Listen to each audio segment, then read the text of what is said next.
What's up, people? Welcome to a brand new edition of Wrestle Update. I'm your host, Dylan Fox, and as always, I couldn't do it without him. I need him in my life, and we all need him in all of our lives. Nello de Angelis. So good to have you back. Hey, what's up? Good to be back. Good to hear your voice. Good to chat. It's a good day.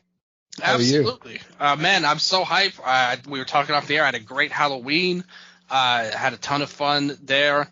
Holidays coming up all around, all kinds of different holidays. Thanksgiving coming up. Christmas, Three Kings Day even. I used to celebrate that with my ex, to be honest. You got a Hanukkah, Kwanzaa, so many holidays. Like, I think even National Chocolate Eclair Day is coming up as well. the exceptional holiday there, Chocolate Eclair Day. The one that really counts most, I think we can all say there. But most importantly, we had a lot of wrestling, and this is the sequel. We had our episode last week. Your triumphant return, by the way, for the show, and both of our triumphant returns on Wrestle Update, where we were able to come in with this insane, unhinged, ridiculous draft that we had. That turned into a lot of fun, and we are going to utilize our rosters today on this episode. We've built our cards. You've assured me you've made your card, and I've made mine. Before we get into it, because we will talk about Crown Jewel first and foremost. We're going to get to that to get to the real main events, which is our shows, of course. How are you feeling about last week's draft as well as the show you've come up with as well? I'm feeling pretty good, honestly. I put it together Saturday night, and then yesterday I was like, I can change this a little. And then this morning I did just a couple more, like, flipping some matches around here and there. But it's pretty, it was very fun to form the card. The caveat or the disclaimer being, my main goal was to incorporate every single roster member. So that definitely means more multi-man matches at the sake of not having 40 matches on the card. But I used WrestleMania 36 as a template actually because it had 16 matches on a single show. And I was like, well, this is what I'll use as a template. So what about you? How was the challenge? It was challenging. I mean, when you look at my roster, the thing is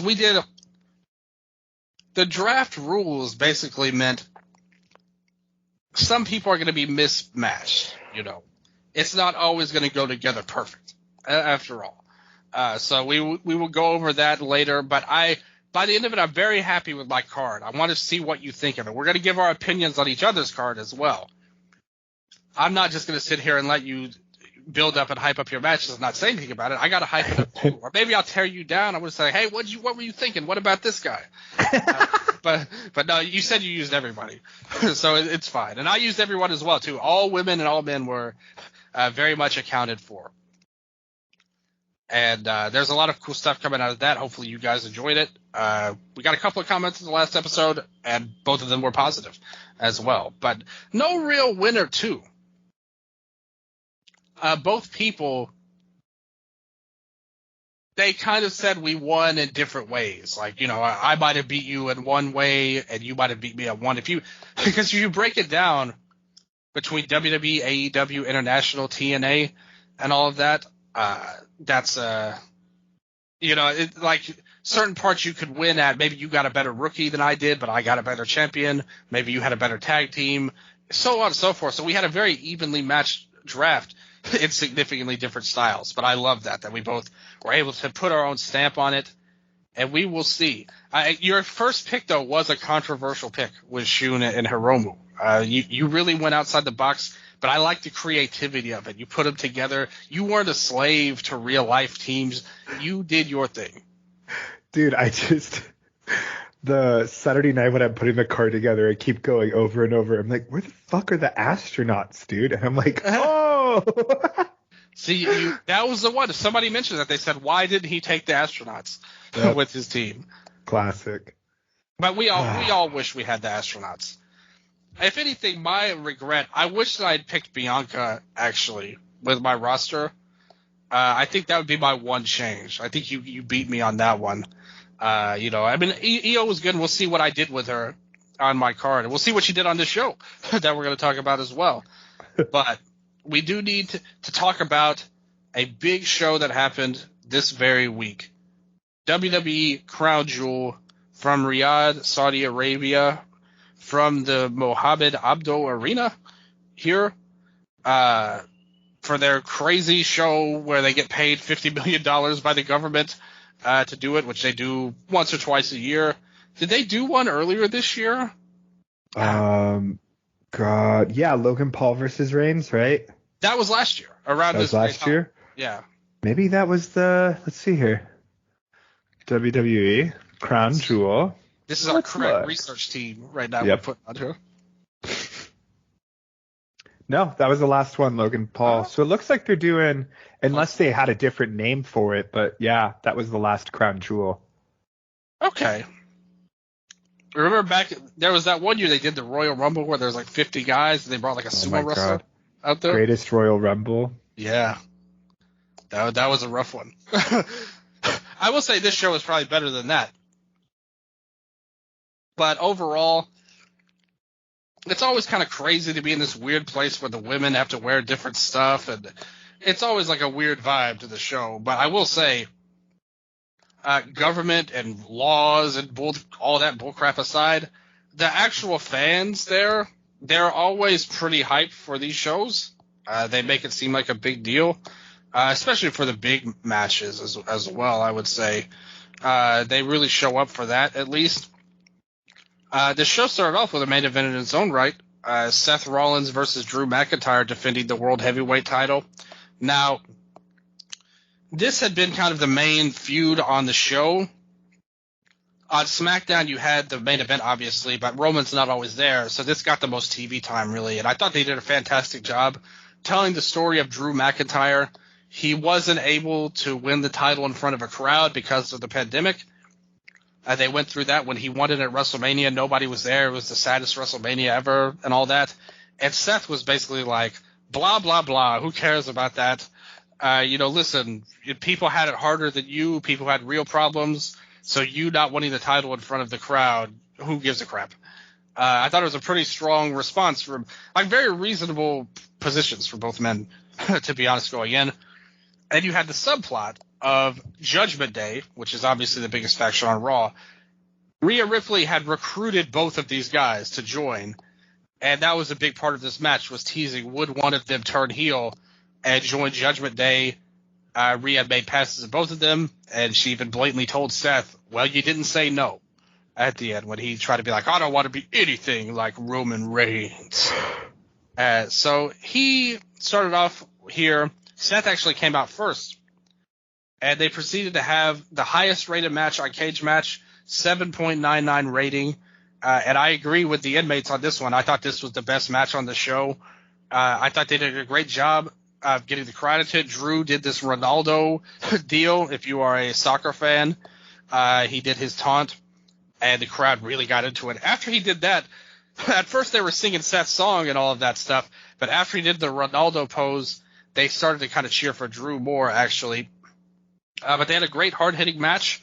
They did some more tricks with Seth's back was a big part of the story when he slammed him on the ringside. When he hit the Future Shock, that was a big deal. And they basically had Seth playing possum, and that led to a bunch of counters. Both men kicked out of each other's big move. Drew kicked out of the Stomp, which is a really big deal. And then Seth kicked out of the Claymore. But in the end, Seth ended up doing one counter too many, hit the pedigree, and then the Stomp. And I thought this was a really good match. I thought this was an upgrade over the Nakamura matches that we've seen thus far, as well as the Finn ones. Here, I thought it was a really hard-hitting match. Drew was a great challenger, and I thought he really brought the best out of Seth here. What'd you think? Yeah, our past complaints with Seth has been that he's such a athletic wrestler, but sometimes there's not much feeling.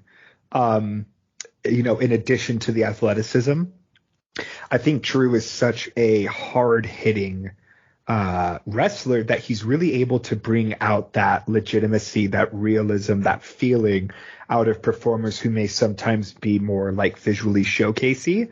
I thought that this was probably one of the more like straight up matches, like with Balor, there was so much interference throughout that whole feud. True. With Nakamura, there was a lot of gimmick attached to it, you know? So it was nice to see Seth just get to wrestle a straight up sort of championship match. Also, just real quick to go back, Night of Champions back in May was the last Saudi Arabia show. Oh, okay. And so that actually had Seth winning the inaugural. That's right. Championship. Yep. And then it was headlined by Zayn and Owens versus Blood. Me and Scott covered that show, too, on this very show, and I still don't remember it. But I do remember it now that you bring it up. I remember that match.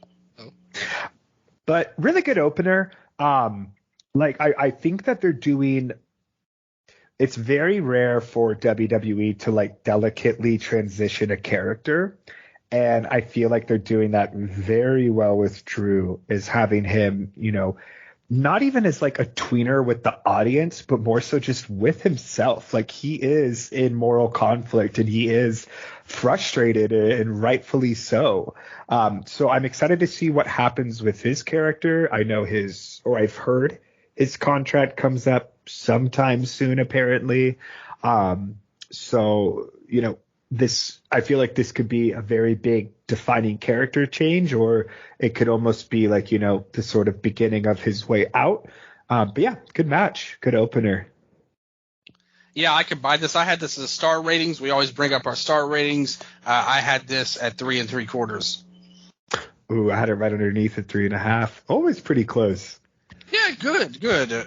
It would be insane if I was like, dud rating. Or something like that. We could argue about it. But there was nothing to argue. This was just a good match. Like, there was nothing – I don't think it elevated to be, like, you know, a match of the year or even a great match. Like we were talking off the air this past week, the Creed brothers had a hell of a run on their week, both against the Alpha Academy and Garza and Carrillo in their Halloween brawl match that they had. It was really well done. But then you have this here, and I thought that was just a really well done, good match.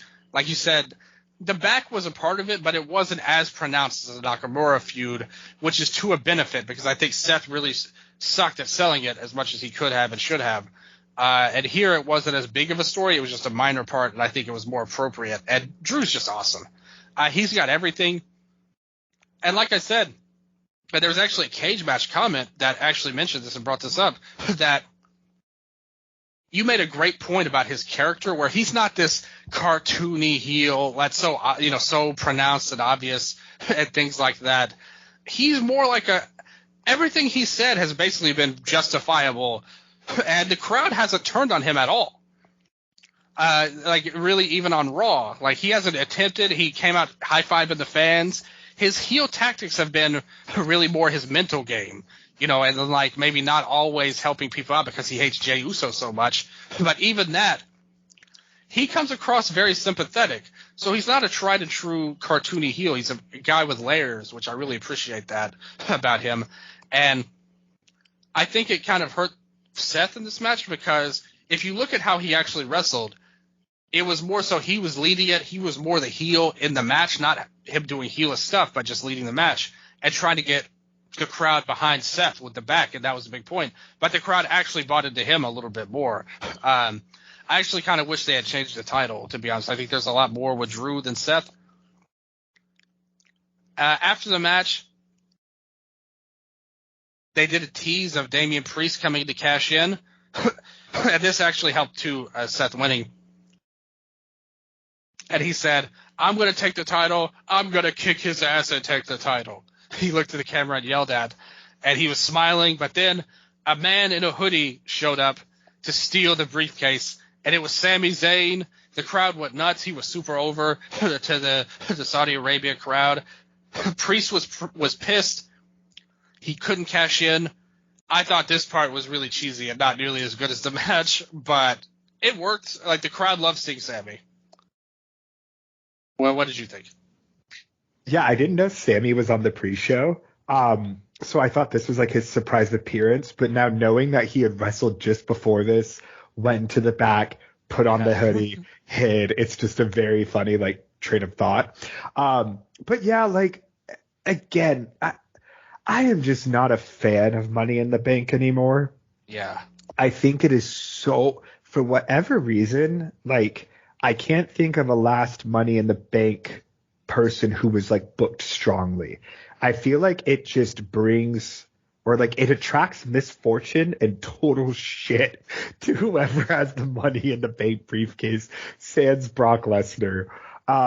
Like it becomes a device to get beaten down multiple times. You're always getting thwarted. Like how many times has Damian Priest attempted to cash in a briefcase and failed? Like, dude, and you want to convince me that you're capable of, I don't know, paying taxes or something? We got to get this guy under watch and make sure he can do all this stuff. But yeah, like again, good way to, I don't know, you remove it as well from the Roman LA Knight thing. I don't even know if that's a fucking option for Priest, but good way to get Sammy in front of the audience. But, you know, a symptom of the fact that Sammy main evented the last one and they have really nothing for him here, which to me is, again, like we talk about AEW and their issues with capitalizing on these acts sometimes and maintaining the heat, right? And it's the same thing with this. Like, you know, totally agree. But, and again, like just for Seth as well, with Drew not winning, I thought that would be it, especially on a show this big. But I do not know who takes the belt off Seth with the exception of Gunther. Like that's the only thing I could see happening is Gunther eventually drops the IC and then it's him versus Seth at Mania or something. But there's just no one else on Raw that I could realistically see as champion. Oh, I totally agree. I actually think a great story would have been if Drew had won, he got his moment, and the crowd, they gave him his huge reaction, his huge pop, and then he immediately got cashed in on and lost it. And like he had been built up that he had dreamed of being the champion again, like he never got the chance he deserved, and he finally got it, only to get screwed over in the end. And that would actually kind of twist the storyline, which has seen people think he's going to turn heel, but that would actually make him an even bigger babyface. To me, I think he's got a ton of upside in either or. Don't worry, don't get me wrong, but I think if you had done that, you built up and you put all of this heat on him getting the title, and he finally did it, only to finally get it yanked out, then suddenly you've got a legitimate super hot babyface, which helps. Like Seth is good with the song and everything. Cody, we'll talk about later, obviously super over and a great champion. You know, but then you get a new heel in Priest, which I think is necessary too on Raw. I mean, like you said, who are the heels on Raw? It's Gunther, and really nobody else is at his level. I think that would help Priest be more of a snarky person. And if anything, you could actually play it up with Ripley. Maybe you could have her like congratulate Drew to set up a sneak attack. I think they missed the opportunity with that. And I think they won't get a better opportunity with the fans rallying behind Drew than they had here. So I think it's a little bit of a drop ball. Like you said, it feels like we're a little bit on autopilot with Seth at this point, coming in here. Afterwards, Ripley, they showed Drew backstage looking pissed that he lost, and Ripley like walked up to him and just laughed at him, pretty much. And he was like, "Fuck you," like pretty much. What do you think they're going to go for Survivor Series? Because I think they have to have some kind of war games with Judgment Day versus Cody and friends, pretty much team. Yeah, Cody, Sammy, probably Jay. Who's the fourth, though? Collins. I think. But they need 5, right, for war games. That's what. Okay, it makes me think that they're going to do. They're totally going to put Ripley in Judgment Day, and then I imagine that the other side probably gets a Raquel or someone like that. Yeah. But I would, you know what I would do? I would fucking debut Jade. That would give her a huge moment.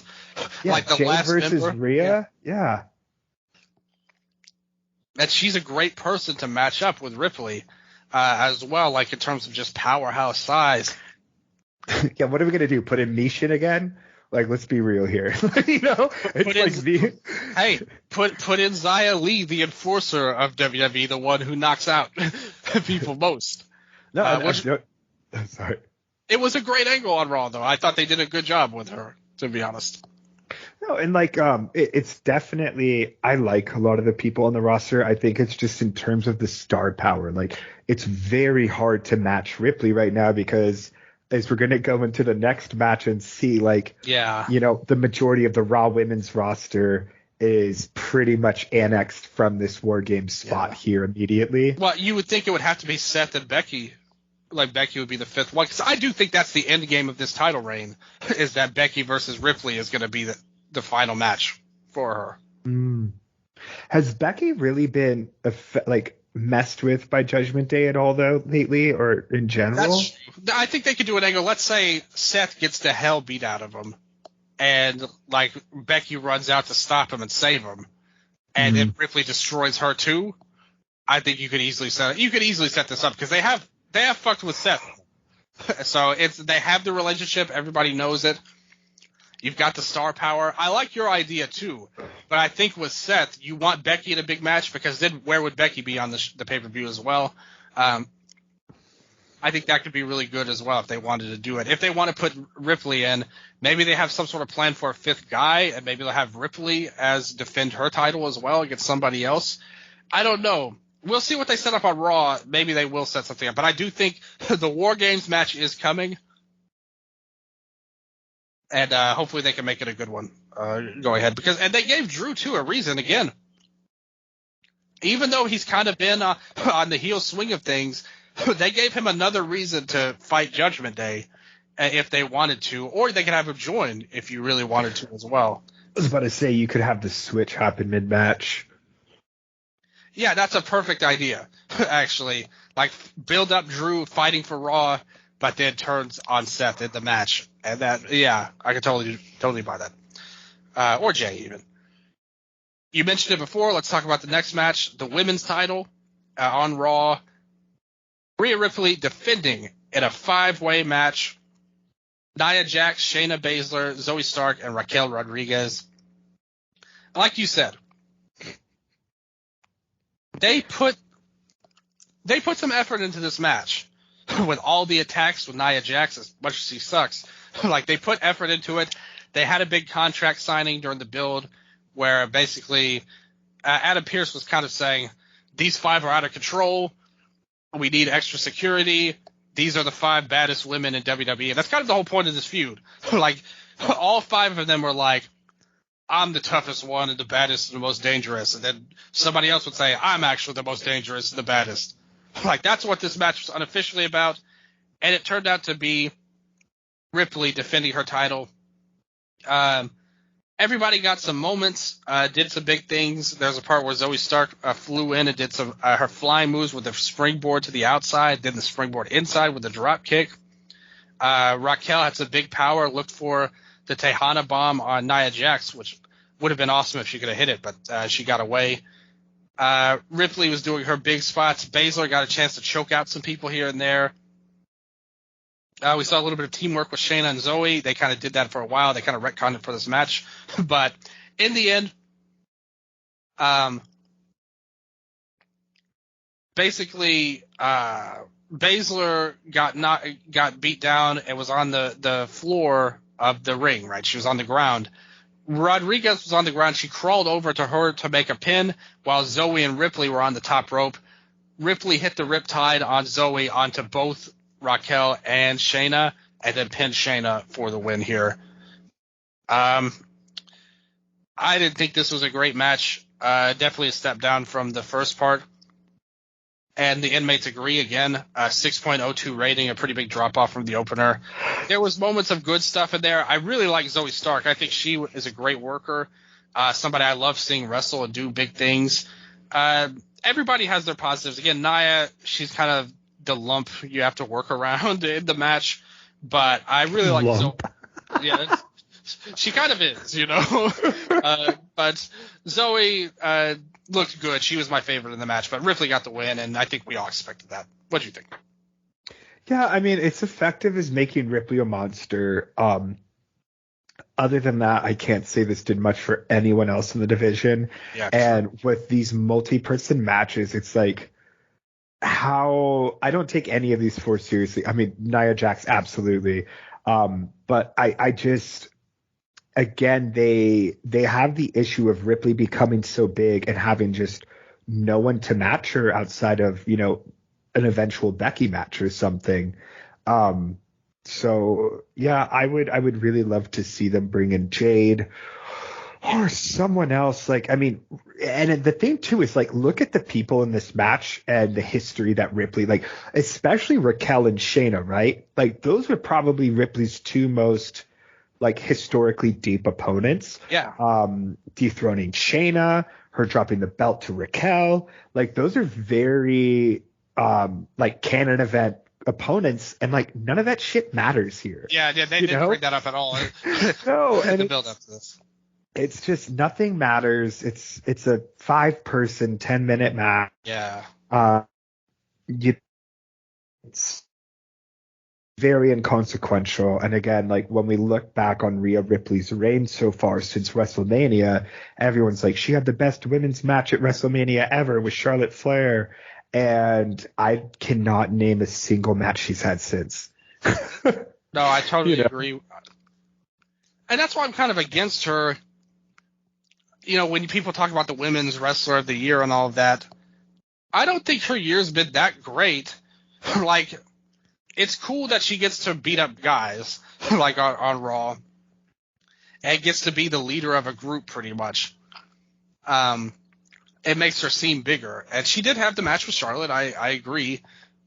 But like you said, besides that, there's not a lot of meat on the bone for her year, unfortunately.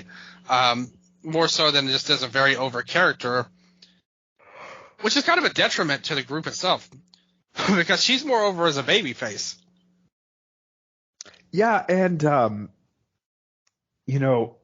it's one of those things too where Ripley has been very effective and good in her position and with the things she's been given. Yeah, like she looked like a certifiable monster in this, right? Yep. And it's hard. It's unfortunate to criticize because all of the failings are pretty much on the creative side and the booking side, and absolutely no consistency. It's like, she almost feels like the mom of Raw. And I'm just like, Mommy. It's very MJF again, where I'm like, are you the champion or aren't you? But hey, I liked this more than the next match. I will say that. Well, that's true. Like you said, ultimately nobody really gained a lot from it. It was nice of them to get a big payday. As a match, though, there was nothing special about it. What was your star rating on this? I'd give it like a gracious 2. I had it at 2.5. I thought it was perfectly average. I wouldn't go neither up or down, but ahead of that.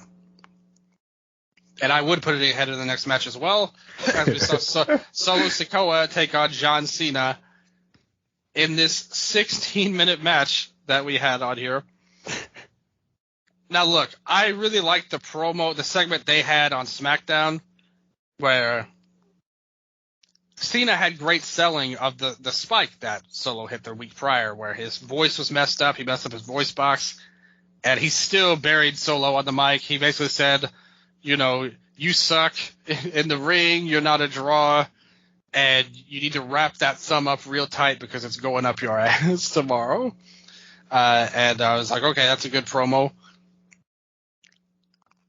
This match was so slow, though, that it really took away from it. And I kind of liked Cena in the match doing some different things, trying to go to the top a little bit. He's trying to add some stuff to his arsenal to make it seem not lazy, at least. But there just was nothing there really outside of him trying to work the thumb and stop him as a hand. And in the end, it was yeah.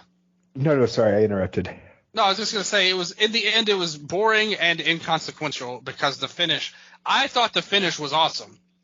He just wrecked Cena completely, hit 11 spikes, I counted them, to the neck, took his ass out, and left him laying. I thought that was a great finish. I just wish that 10 minutes of this match had been chopped off, and I think I'd be really positive about this. So 6-minute and 10-second match? Exactly. That's about how long it's needed to go. This is one of those ones where if I had not watched it live and then someone texts me and they're like, hey, just so you know, Solo Sikoa and John Cena is a near 17-minute match. It's not near 17 minutes. A 16-minute match where Cena works over his thumb. I'd be like, are you fucking kidding me? This is such a weird match. So weird. Like, it reminded me, obviously, of like Cena and Umaga. and kind of like that new big monster heel, right? And this time, though, Cena doesn't go over. And it's very strange in that I felt like Cena gave 100% more here than he did in the Theory match. Oh, but absolutely. It made no difference to me. Like, both are so forgettable. And I think that this was, for me, like, very much the how's the saying? Like, Solo Sikoa without the rose-tinted lenses, right? I did not think that he held his own here. I think that Cena absolutely worked his ass off. And, for me, the Samoan spike is a very, very pro wrestling move. That's in the sense of, and not like a fucking, pump handle, flip, turn around, vertebreaker, like I'm combining 7 moves into one. It's just like a WMD where I'm like, why don't you just do this? I mean, he did it over and over and over, right? But I'm like, it doesn't look good. It doesn't feel believable. And I think that that's one of my issues in general with it. It's just a very subpar move. So having it be all centered around that and having Cena get demolished by it, this felt so cartoony to me. Don't you think it would have worked better if they had they should have sold this a little bit more, because basically he just got up and walked out. They should have had him stretchered out to me, or something like that. Like, okay, Cena's been destroyed. This spike is so dangerous that he can't, he's dead basically because of this. And will we ever see Cena in the ring? Is this how it'll end? But instead, he just walked out pretty much. Yeah, and so it wasn't even that devastating, even with 11 of them. No, exactly. And the thing is that they'll sell it like it was, right? Solo Sikoa destroyed John Cena, but we saw that they had a complete lack of follow-up in that sense. So, yeah, I mean, this was probably my least favorite match on the show. And again, it's unfortunate because it's really weird because I feel like Cena gave a great performance here. And again, that's probably that's mostly in comparison to his recent work, which I think of like, Reigns and Theory, and there's not a lot there. But yeah, it seemed like he tried to actually put Solo over, and it just did not work.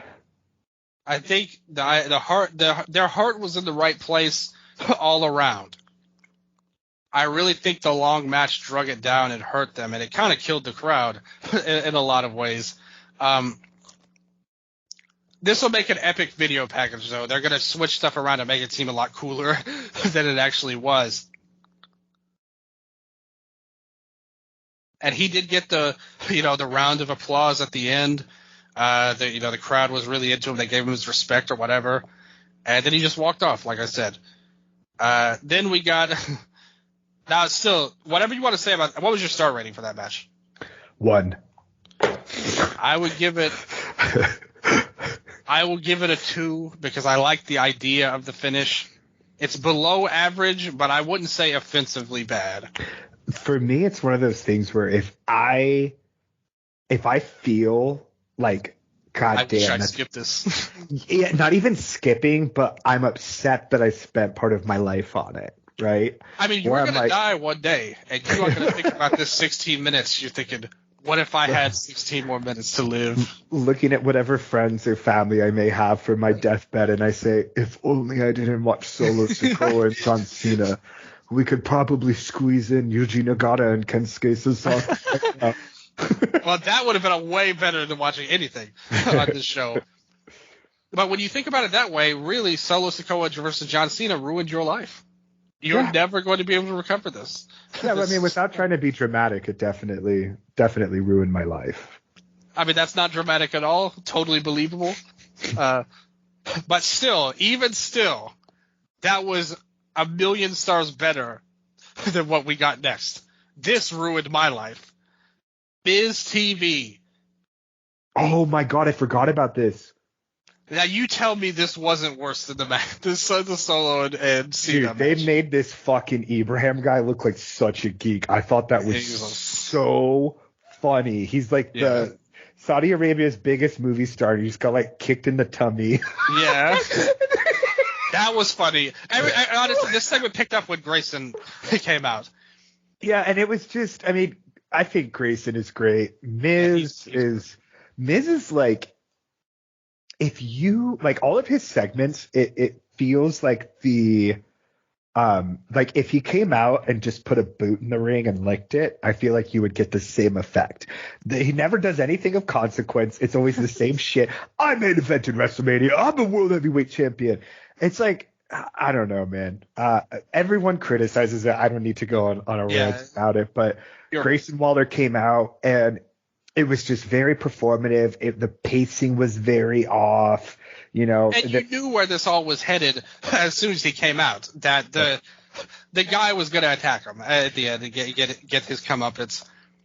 And it was like, just real quick, sorry, but Waller's whole long walk to the ring too. I will say maybe the only thing I liked about this was them just changing the set when Waller asked. I thought was kind of funny, like them bringing shit in. That was. But yeah, I mean, like this. I mean, I feel like we're not really talking about the sports washing aspect of these Saudi shows, right? Well, this is one very good time to talk about it. This was the most overt, explicit, like incorporation of Saudi Arabian talent and culture outside of the WWE. And after watching Ngannou versus Fury, which I thought was a remarkable fucking event. That was nuts. I thought that was one of my favorite fights of the year. I thought it was real life Rocky, and Ngannou's so much more than that as well. But you see the scale of these events in Riyadh season and all of the tourist stuff, and it's very interesting because we're getting to a point again, in civilization and history that the West is not the most spectacular place, right? And it's sort of built upon the fact that we own spectacle, we own entertainment. And I think that in the past month, Saudi Arabia, Riyadh, has absolutely outclassed us in every way. And this comes at what cost? Many horrific ones, right? This all began with the murdering of the journalist Jamal Khashoggi, right? It has been very forgotten.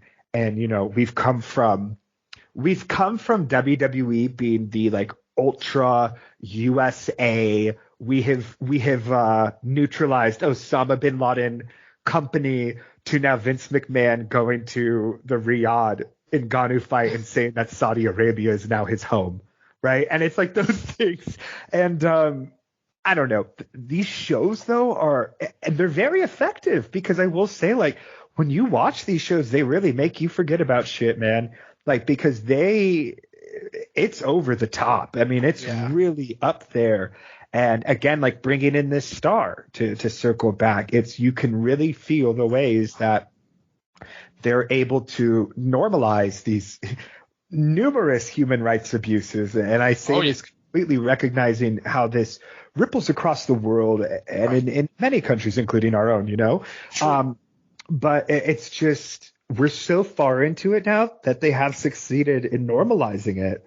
I don't feel as conflicted watching these shows anymore because now they just sort of exist, right? We've sort of just arrived at this point, and at this stage in history, it's all consumption, and this is something I've consumed. It's a tragic thing when you think about it in the grand scheme of things. But what you said is so true. Even people on the roster who years ago wouldn't go on these shows, like Sami Zayn, he's on these shows now on here after boycotting them for years. You see people, like you said, WWE used to be an outlier. Now they have golf. They've got soccer. They mentioned Ronaldo was playing for some Saudi team. And they're doing these crazy things and horrible things. And like you said,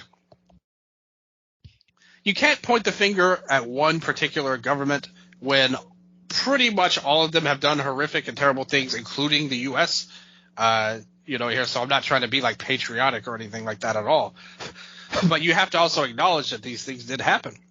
Like the murder of Jamal Khashoggi was a horrific thing that happened. And like you said, unfortunately, Even Ari Emanuel. At first, he turned down a huge, a huge amount of money specifically for that reason. And now, after this TKO thing, it's just like, oh well, I don't know why I didn't do it before, but he's like, I never said I wouldn't. I just thought that the climate back then. I'm like, you fucker, dude. Like, it's all money, and exactly. Like, that's the sad part. What it really feels like, to put it in wrestling terms, right?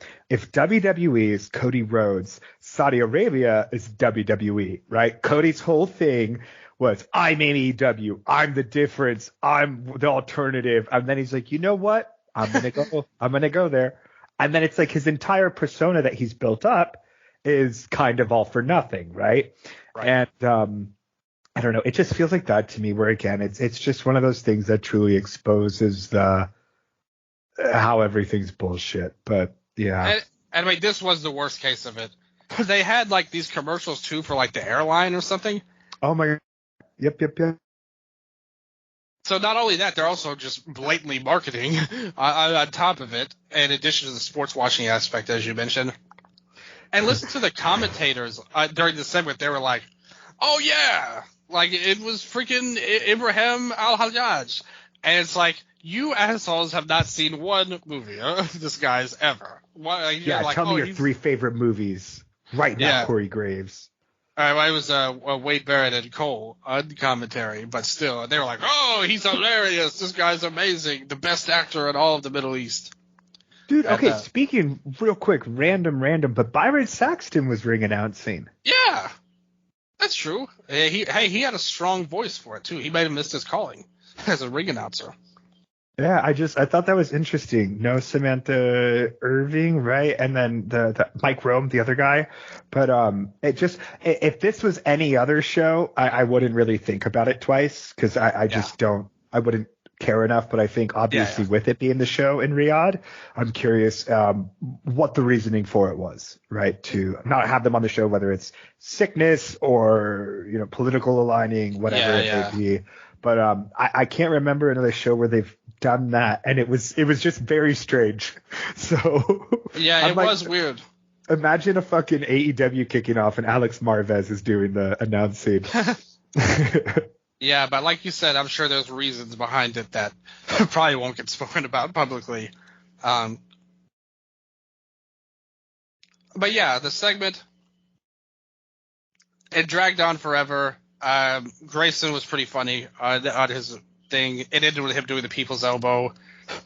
Like, it was super cheesy and stupid and bad overall. But regardless, the live crowd loved it.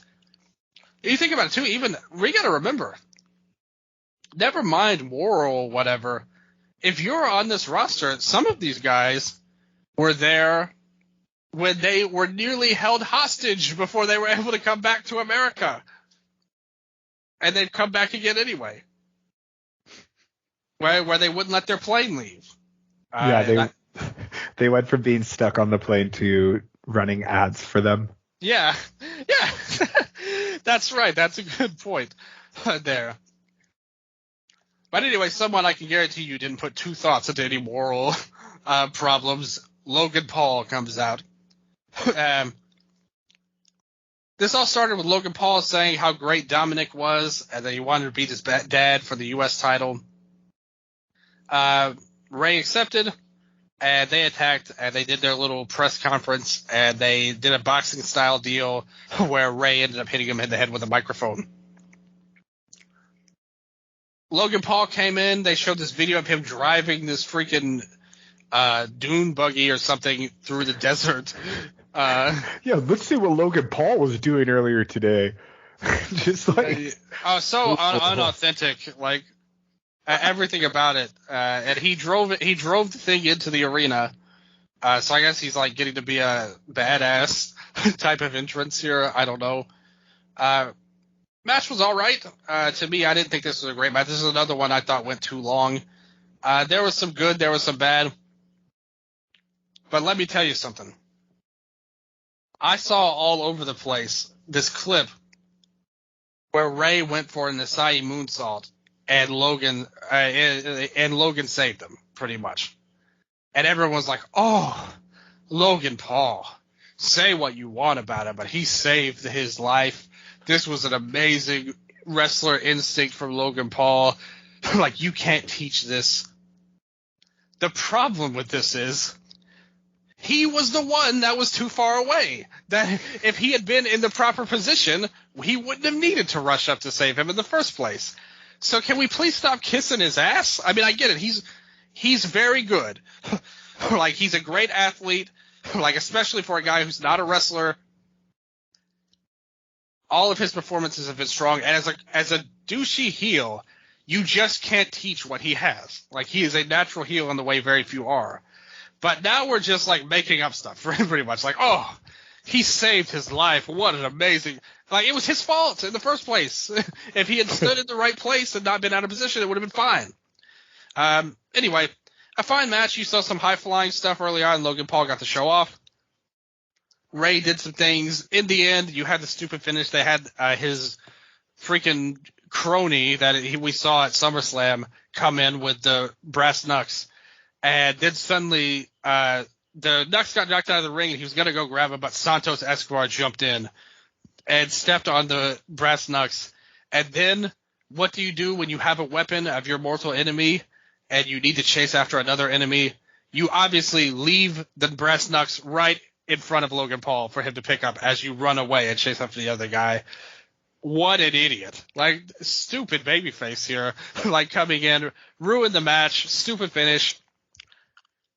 In the end, another thing, too, Ray hit the 619, and Logan just popped up and hit him with the brass knucks, won the match. Admittedly, this was a lot better done than the Samoa Joe and MJF deal, where he dropped it right in front of the referee after the match.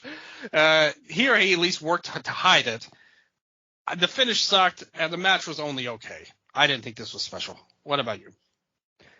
Man, okay, I'll be totally honest. I had a friend call me during this match, and I watched it, and I liked the first half. Like, not lying, I thought that they got off to a really good start.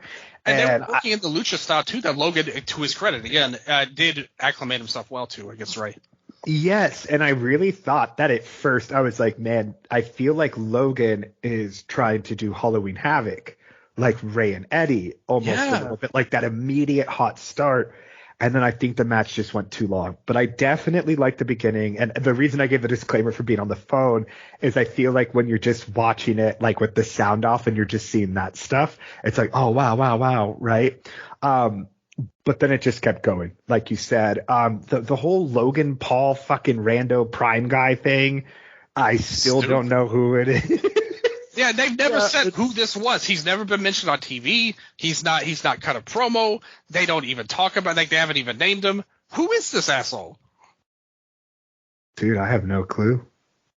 At least with KSI, he had an alliance with him. Who's this? Like, nobody knows who the hell this is. Should we do an episode where we try to uncover who this is? You know, I've read books about being a PI in the past, and I think rather than solve crimes or, help, people out, I think I need to use those skills to find out who Logan Paul's goon is that he keeps bringing and ruining all of his matches. But the worst was Santos. Like, why didn't he just take the knucks? Like, why did he leave him right in the ring? Crazy. What was your star rating for this? I gave it honestly, don't hate me, 3 1/4. I gave it 2 3/4, so we're a little bit different. If the finish had been better, I probably would have gone up to closer to your range. But I thought the finish was so stupid. Like, why did he leave it there? And we saw this already.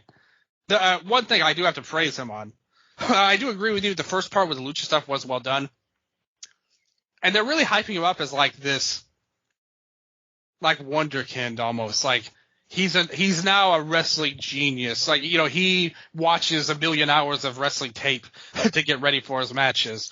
Because they brought it up when he was doing the Ultimate Warrior stuff.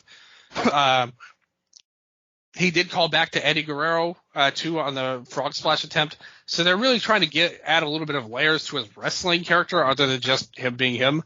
And I do appreciate that. And I loved after the match when he got the title. and Ray was in the corner slumped over after the brass knuck shot, and he gave him a hug and was like, "I love you, man. You're a legend. I just had to win." And Ray was like, "You cheated. You know what you did." And Logan Paul was like, "I don't know what you're talking about, man. I won fair and square, but I love you. You're a legend."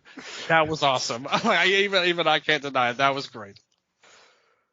Yeah, for the hardcores out there, it reminded me a lot of Big F and Joe's post CZW Tournament of Death 20 speech with Mickey Knuckles. It's just one of those really pro wrestling moments that you just really hope for as a fan.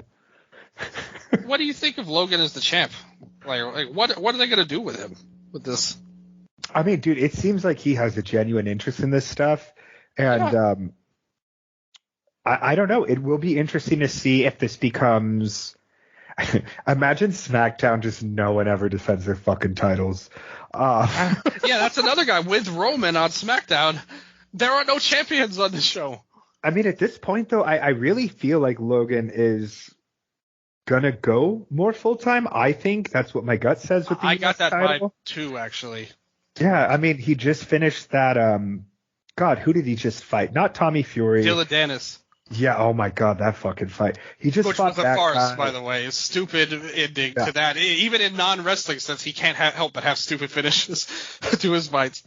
Yep, and now Jake Paul, just finished Tommy Fury, and now it looks like he's signed to PFL, so I think they're talking about Nate Diaz and Jake Paul and PFL, so I feel like with the Paul brothers boxing thing kind of fizzling out or slowly, right, dying, maybe rapidly, I think we could see Jake go into PFL and Logan go into WWE full time, more so rather than having boxing being their focus. Yeah. And he did bring up Dylan Dennis in his promo on Raw a couple weeks ago where he was like, "We'll never see him again. I beat him so bad. He got dropped. He can't show his face. And he's a piece of trash and blah, blah, blah." Although there was a lot of hype into that fight with Dylan Dennis mentioning his fiance in many, many interesting ways. That probably won't get brought up in wrestling again when he's on there. But I kind of got the same vibe as you. I think he's going to be around a lot more now that he's a champion, at least for the next – I'm not saying for the next 10 years or anything, but for the next couple of months. I think this will be a real run for him. And if you look at Roman being gone, Seth is really up in the air. Will he be in the cage match at War Games, or will he have his own title shot? For SmackDown, I think his title shots are going to be the de facto main events, until we get to Royal Rumble. Ooh, yeah. Who do you think Roman defends against at Rumble? Orton? That would be the best possible way to get a huge pop as somebody that could defend wrestling against this outside asshole. I think right away. Oh, no, sorry. I was talking about Roman. Not Logan. Roman's defense at the Royal Rumble. Oh, yeah. I can't think of who the fuck is going to do it. And they talked about Orton returning soon. Yeah, we'll talk about that after the main event. I'll have more to say about that. But with Logan, I think they'll move to Santos in the short term. I could see that being the Survivor Series match, to be honest. I actually think if they need 5 guys for the War Games, he wouldn't be the worst option. He already has an allegiance with Dominic. If they wanted to put Logan into the War Games, and he would probably want to do something like that as well. He could jump off the top of the cage or do crazy stuff like that. It wouldn't be the worst idea to pair him with Judgment Day for the cage match. And maybe you could have KO, who's aligned with Sammy. They could do an inter-promotional or an inter-show match rather, with KO on the good guy side and Logan on Judgment Day side to bring it up to 5. I think that would work perfectly. Owens would be a good shot for him too, to move forward in the long term. I think he might be a Rumble guy. Oh yeah, Owens is on SmackDown now. That's right.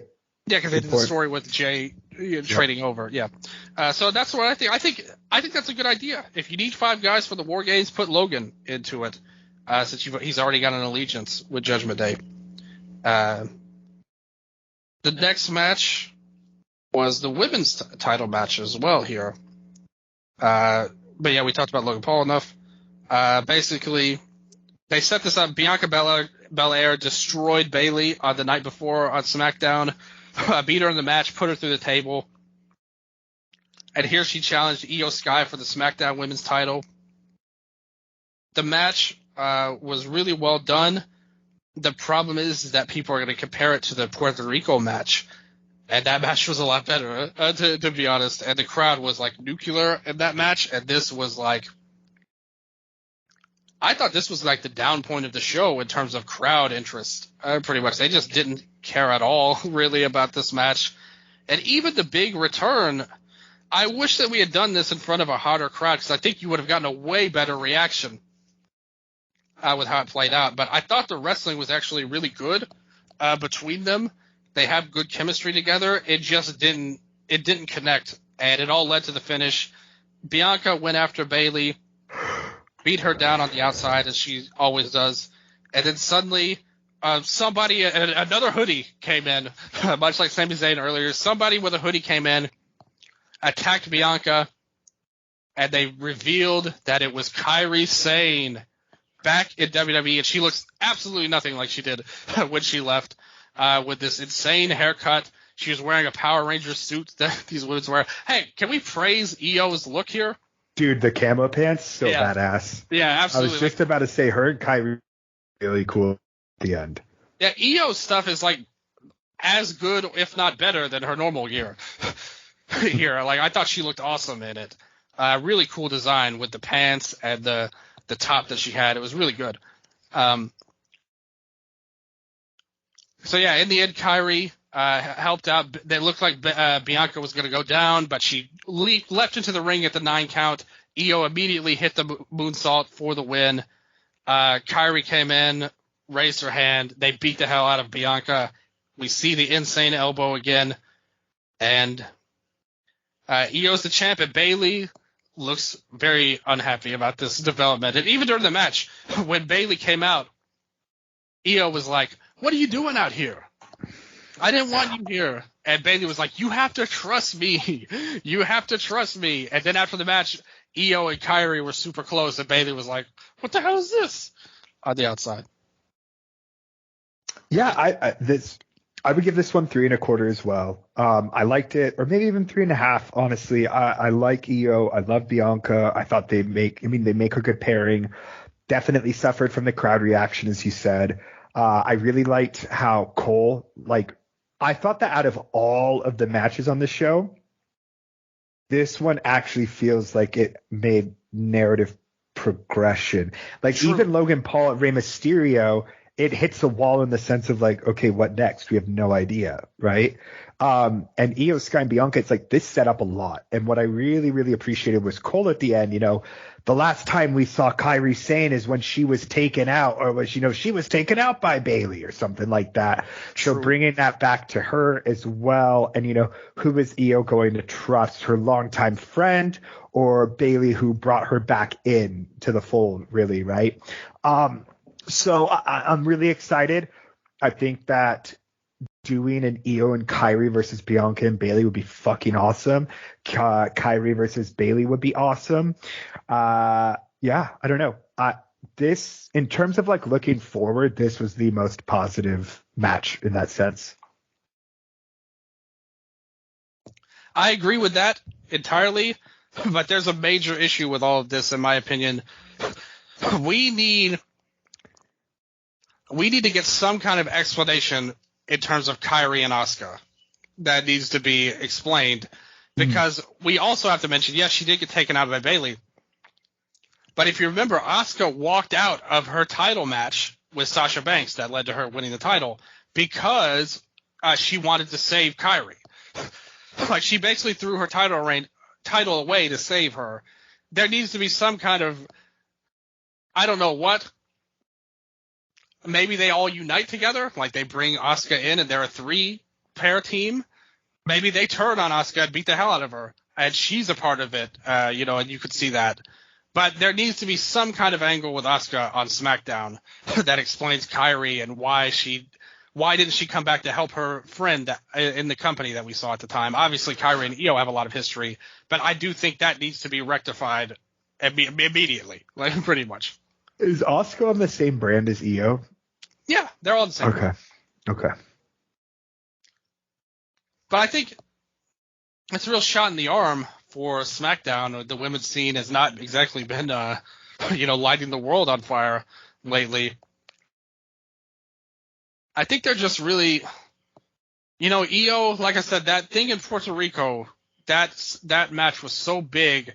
If you could go back in time, you wish that she had just won it there. And I think she would have been a lot better. But I have to say, this title reign is not exactly knocking me dead, to be honest with you. I think that they have some work to do.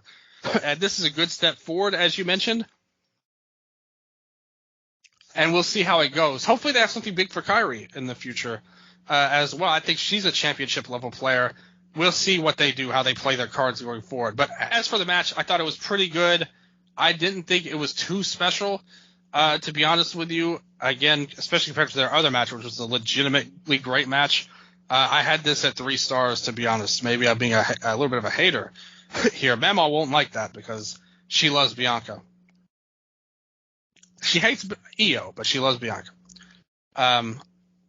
They play a video package to set up the next match, Cody Rhodes and Damian Priest. This was a good match, don't get me wrong, but you brought up narrative progression. This had none of it, pretty much. It was a fine, totally acceptable, good match that the crowd was up for with Cody because they treated him like a huge star. But what was the point of this match, really? Nothing was on the line. He already had the briefcase stolen. Who cares? That was kind of my whole thought about this whole match. What about you? Yeah, after Io and Bianca, we kind of arrive at the point of the pay-per-view where it's like, let's get our shit in, right? Yeah. In the sense of, dude, Cody Rhodes and Damian Priest is what? Battle of the Crossroads? Also Damian Priest, I just have to call it out. Dude, when he crossroaded, or what is it? I can't even remember what his version's called. But The Reckoning. The Reckoning. He hit it on the announcer's table, and Cody just lands on top of Priest. Cody does not hit the table. And so Priest just essentially hits the move and takes the entire fucking bump. And it's one of those things where I'm like, I just don't care for this, man, because Cody's selling it. And the purpose of this match is really we got to get Cody on the show and make him look good.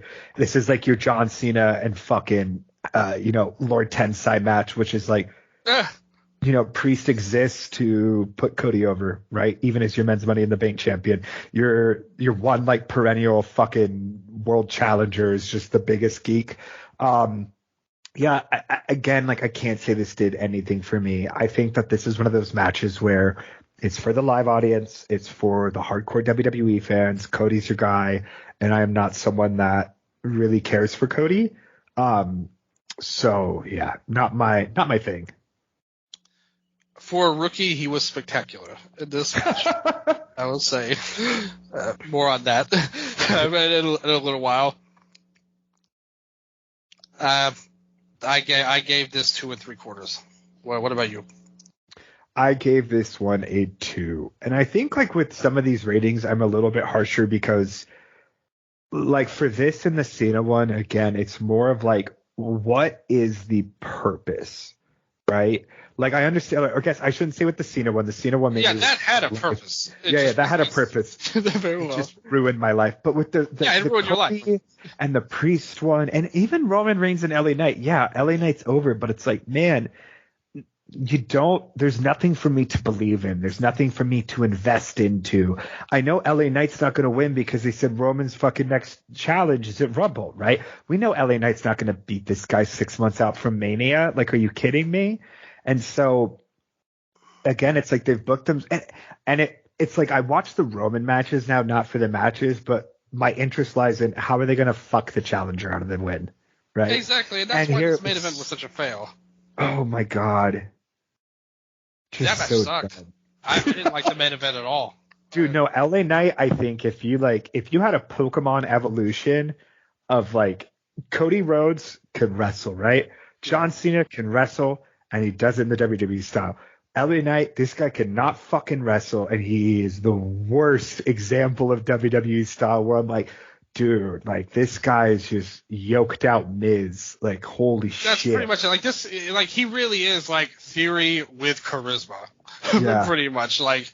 He's over. I'll give him that. He got over by saying yeah a lot. Oh, and I think, dude, that is no disrespect whatsoever. I've chanted some real dumb shit in my life, but that when I hear the whole crowd go, yeah, it's like my brain's like, it's just like the fall of the Roman Empire. It's like one of those like markers in history where I'm like, we're doomed. Like So everyone Solo, just yell.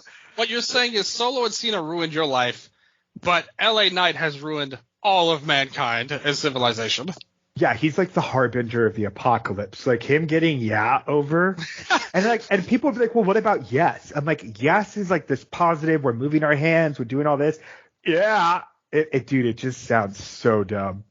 It sounds so dumb to me. And yeah, if you want to talk about two people who I would never like to see in the ring again, Roman Reigns and his 3 moves versus LA Knight and whatever it is his he 3 attempts to moves do. and his 10 minutes of jibber jabber that he puts in all of his matches. And not even 10, more like 20 minutes in some of these.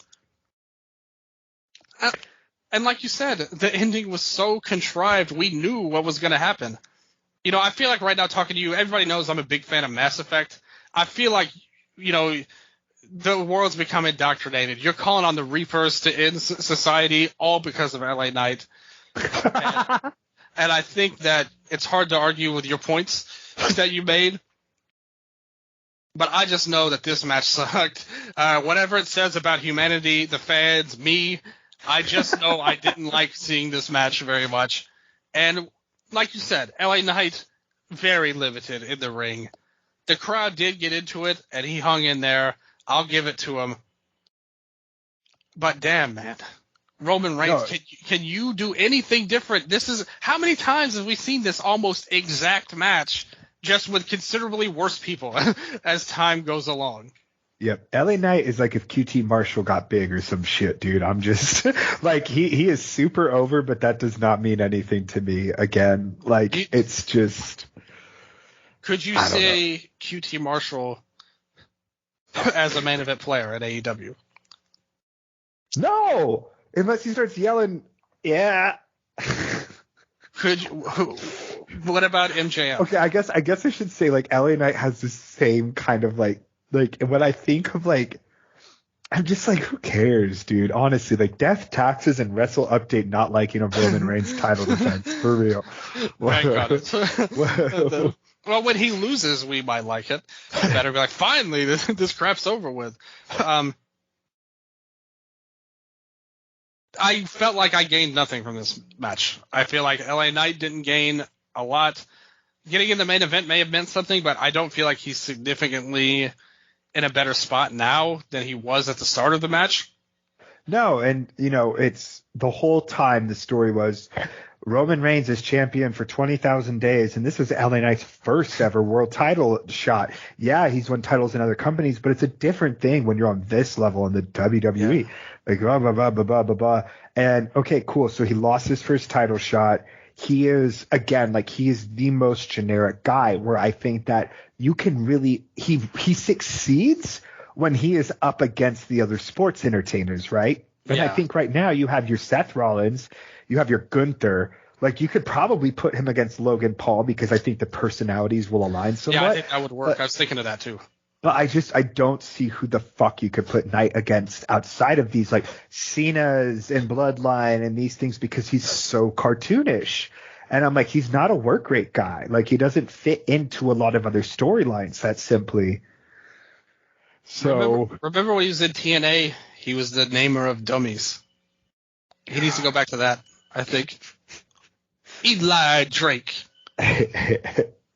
But no, the match wasn't good. What was your star rating for the main event? Oh, I gave it a 1.5. I gave 20 minutes. Yeah, I gave it 1. Damn, nice. See, so I went lower on a couple of matches than you, but especially this one. I really don't have any positives about it, to be honest. Neither of them looked particularly good. The crowd was all right. And the finish was just totally lame and uninteresting. The whole match was just, that's how I would describe it, completely uninteresting. And kind of this whole show, like you said, we got one good moment, really, with the Kyrie return. And the Seth and Drew match is worth watching. That's a recommended match. It got high ratings. And even the inmates, I mean, I always say with the cage match ratings,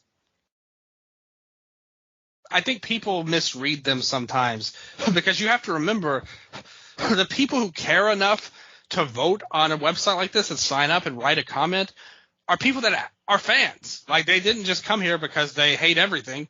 Like, they're actually fans. So they're obviously going to be a little bit higher, in terms of the overall scheme of things. But here, no other match got above a 7.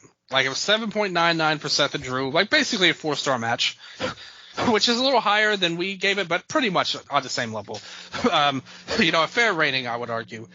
Everything else was 6.02, 5.23, 6.94, 6.38, 6.25, 6.63. These are all 3-star matches, like, pretty much. And maybe we just were less interested in them, and it made us like them less, pretty much. And yeah, I can't give this show a big, great grade. This is like a 5 out of 10 show to me.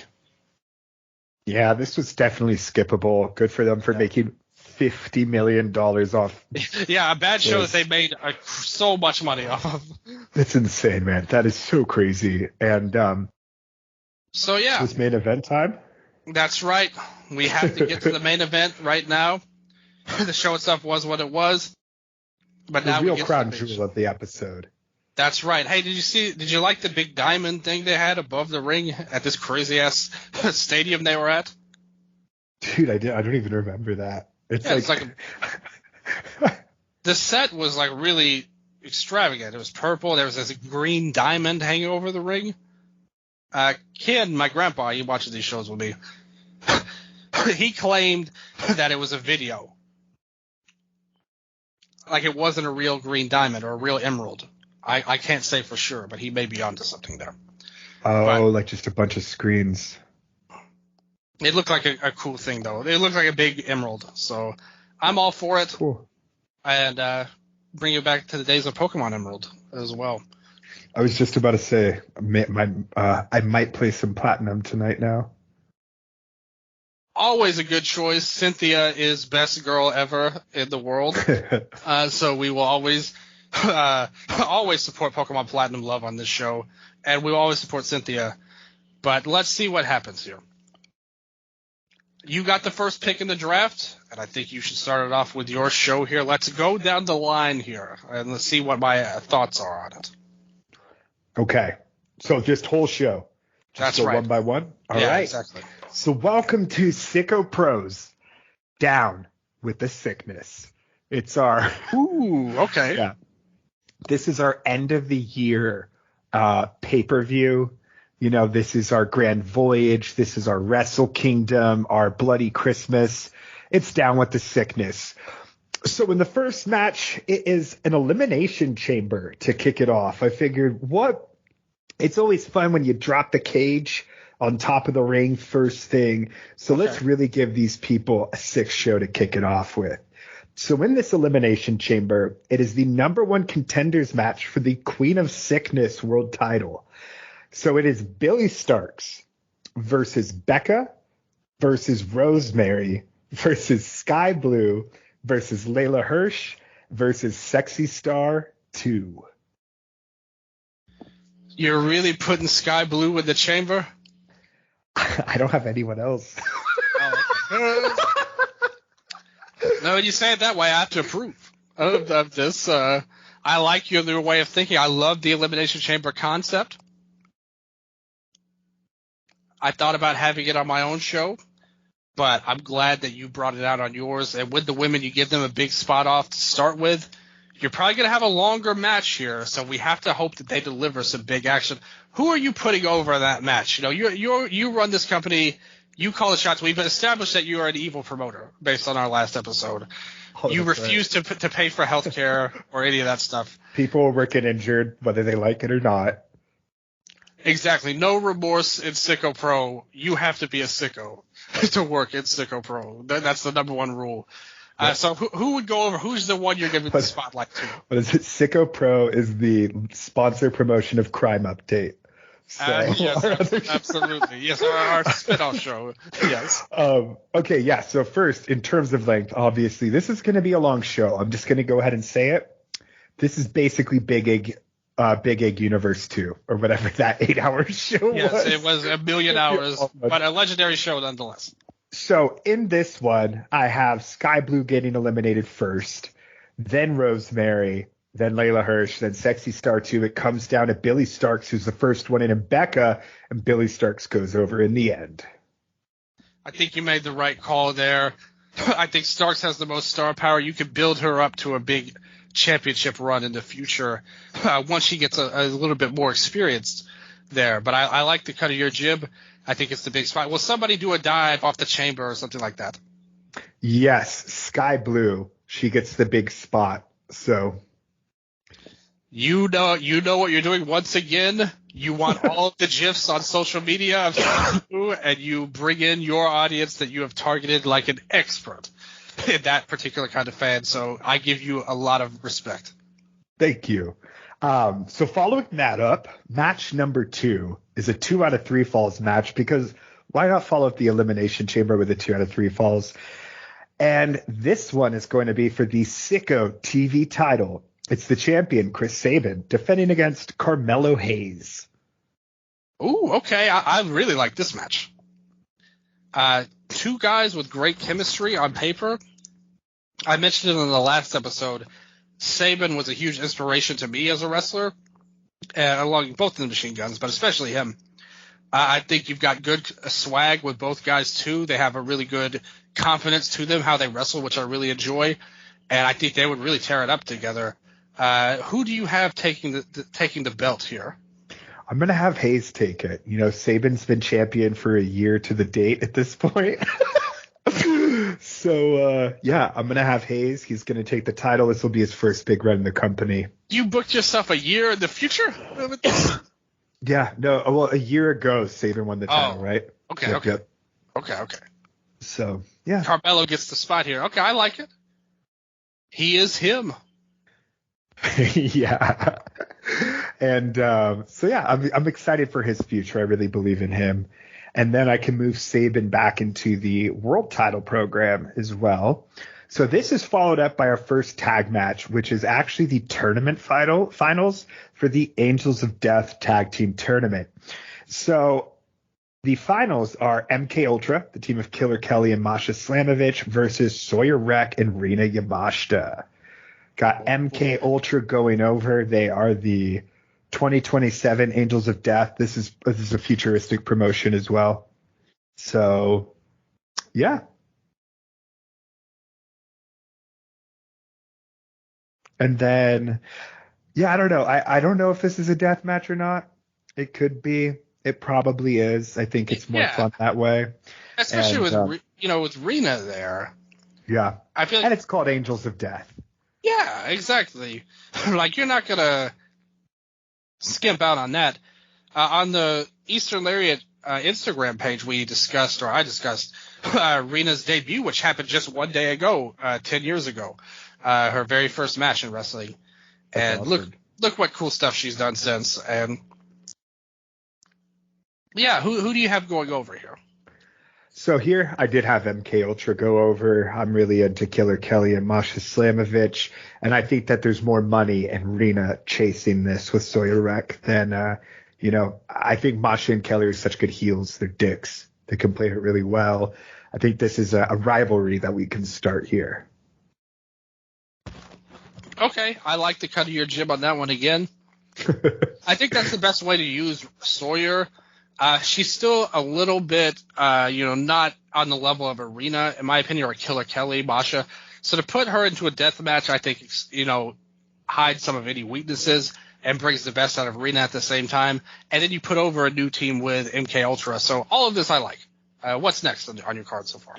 Next up, we have the Yuma Anzai 7-match challenge series. Match number 7, the final one. And it's Yuma Anzai versus Speedball Mike Bailey. Okay. Any Anzai singles match was automatically going to get my interest, no matter who you put in there. But this is a really good one. One of the most well-respected wrestlers in the world, a true non-binary king in this wrestling ring. So shout out to Mike Bailey. Anzai is like one of my favorites, so that would be a badass match. Yeah, I was like, originally I had it as Orange Cassidy versus Onsite, so I actually flipped these right before we started. An 11th hour change on An 11th hour change, Vince McMahon style. I'm cutting up the script, which it takes us into our next one. We get Bailey winning here, by the way. Onsite goes 0-7, but he's positioned to be a future world champ. Speaking of world champs, next up, Fatal 4-Way, King of Sickness, #1 contenders match.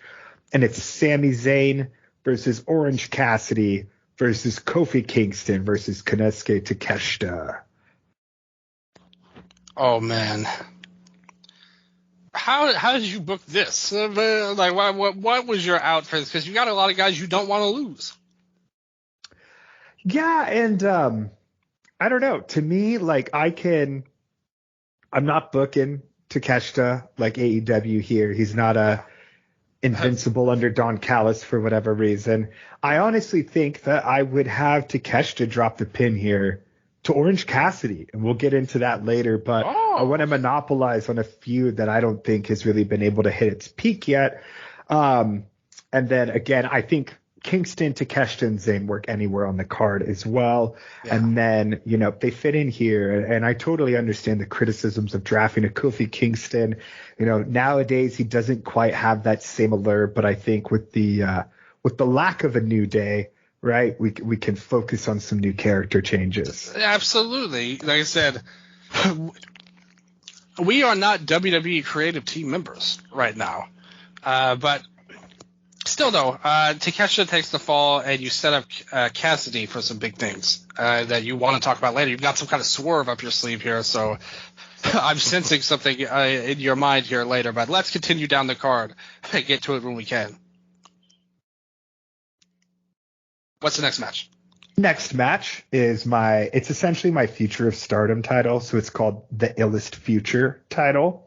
And this one, we have the champion, Jade Cargill, defending against the challenger, Miyu Watanabe. Okay, Jade and Watanabe. Okay, I think that's a good use of. It's interesting because Jade to me is such a her star power level so high. Her in-ring work didn't really light the world on fire in AEW, but against the Watanabe, I think she's kind of the best kind of pick to get that out of her, because we've seen what Miyu could do at TJPW against maybe lesser talented people as well. So I think with those two and the power that, I think if I were booking the match, I'm not going to judge I'm not going to try and control your show or anything, but I would have Watanabe hit the big swing on Jade in there and show her power off that, Shay, you may be jacked, but I've got power too. And I think that would be a lot of fun. So this would what I'm really excited about Jade is she's actually coming back from her excursion here. She spent the past 6 months in Big Japan Wrestling. Big Japan Pro Wrestling. Yeah. So training under Daisuke Sekimoto, Yuji Okabayashi. So this is actually a pretty intense. It's just trading forearms and chops and slams. And then it actually ends with Watanabe hitting the giant swing on Jade, and she taps out to the giant swing. Okay, the tap out to the swing here. Creative booking. Nobody can deny that. And I do love Watanabe going over. And winning this, she brings home the strap. I'm very happy for her. I think that this is going to be an ill future indeed. And then, so our next title is the Sicko Pin Weight title. So this is for anyone in the company, and this is our GCW style scramble.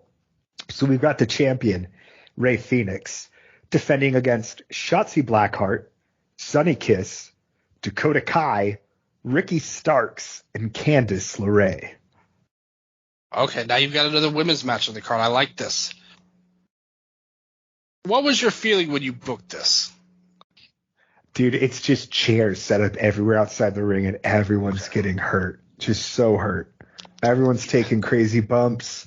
Like, someone's watching this. You want to injure your own wrestlers? No. There's no such thing as an injury in Sicko Pro because everyone works no matter what, injured or not. Right? So there's no such thing as an injury, really. You're just able. We'll just say that. Okay. You're ready. You're ready to go. So everyone gets really hurt, but they're ready to go. No, this is like GCW Hammerstein Ballroom. Someone goes to flip off a ladder and the ladder falls and they bounce off the other one. And it's a total car crash, but you love it. You love it, you know? Okay. We got Dakota Kai, coming off her feud with Tegan Nox. We've got Ricky Starks after doing the dog collar or the bull rope with Danielson. We've got Phoenix after his feud with Young Bucks. It's like everyone just going to their 11th, Shotzi versus God. What was her name? Brandy Lauren in Evolve. Remember that? Oh, yeah. Yeah. Candice. I've seen Sunny do some hardcore stuff with Joey. Like, I think all of these people can really tap into that really crazy unhinged side. And that's sort of why I like this one. It's like a playground for chaos. Okay. I enjoyed this. Listen, your show is the definition of Sicko Pro. You are living up to your gimmick, and who goes over in this match? Thank you. Well, if you like that, you're going to love the next one. This one is a grudge match. This has been a year in the making, and it is knockout or submission only. Jody Threat versus Athena. Okay, now this is my style of match. Yeah. I had to. I was like, man, this is your Katsuyuki Fujita versus Keno for the national title match. It starts off with a stare down, and then they just start punting each other in the head pretty much, Will we see a shoot headbutt in this match? That's how it opens. CFOs Excellent. is going to love this. That's my guy.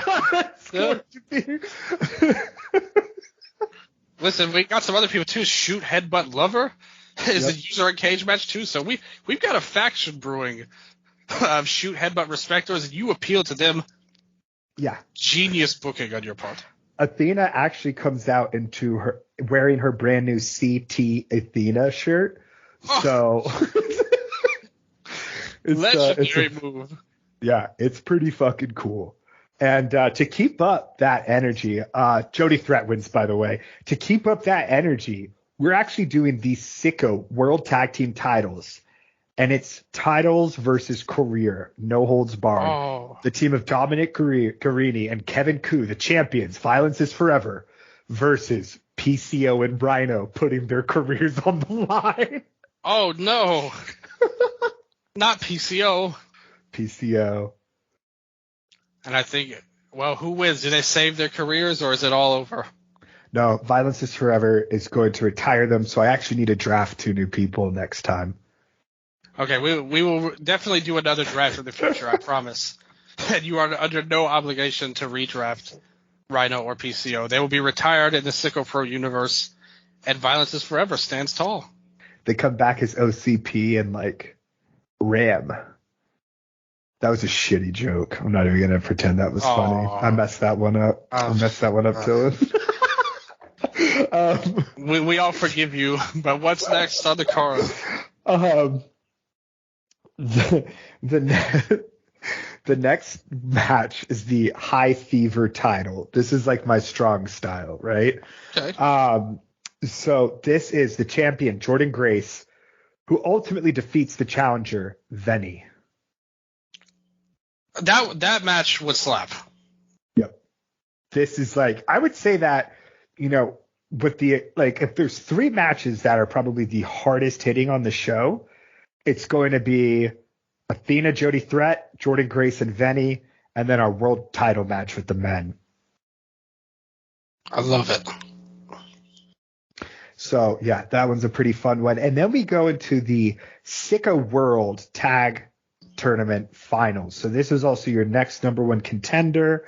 And this one, I'm pretty excited. It's sort of an international dream match. It's the team of Ilya Dragunov and Shinsuke Nakamura versus Shun Skywalker and Hiromu Takahashi. This is it. I mean, these were your number 1 picks. Shun and Hiromu, you want them in your best possible way you can use them. And now you use them here in a great match, I think. Yeah, Shun and Hiromu, they go over. And then it actually starts a pretty long feud between the teams. We're getting singles matches, Ilya versus Shun and Hiromu, Shinsuke versus both of them, right? We're swapping everything. It's going crazy. It ends with Ilya and Shinsuke going over, but, you know, those Hiromu and Shun guys, they got a bright future ahead of them. Yeah, absolutely. Very bright future for these youngsters, especially Hiromu, for sure.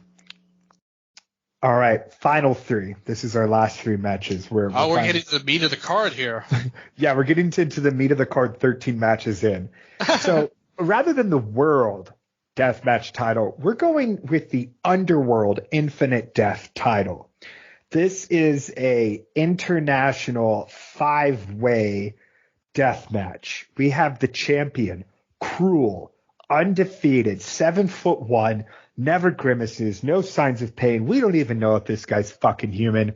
Defending against Casey Kirk, the top women's deathmatch wrestler in America, El Desperado, Hoodfoot, and the future ace, Suzu Suzuki. Oh, this is deathmatch headquarters you started. Yep.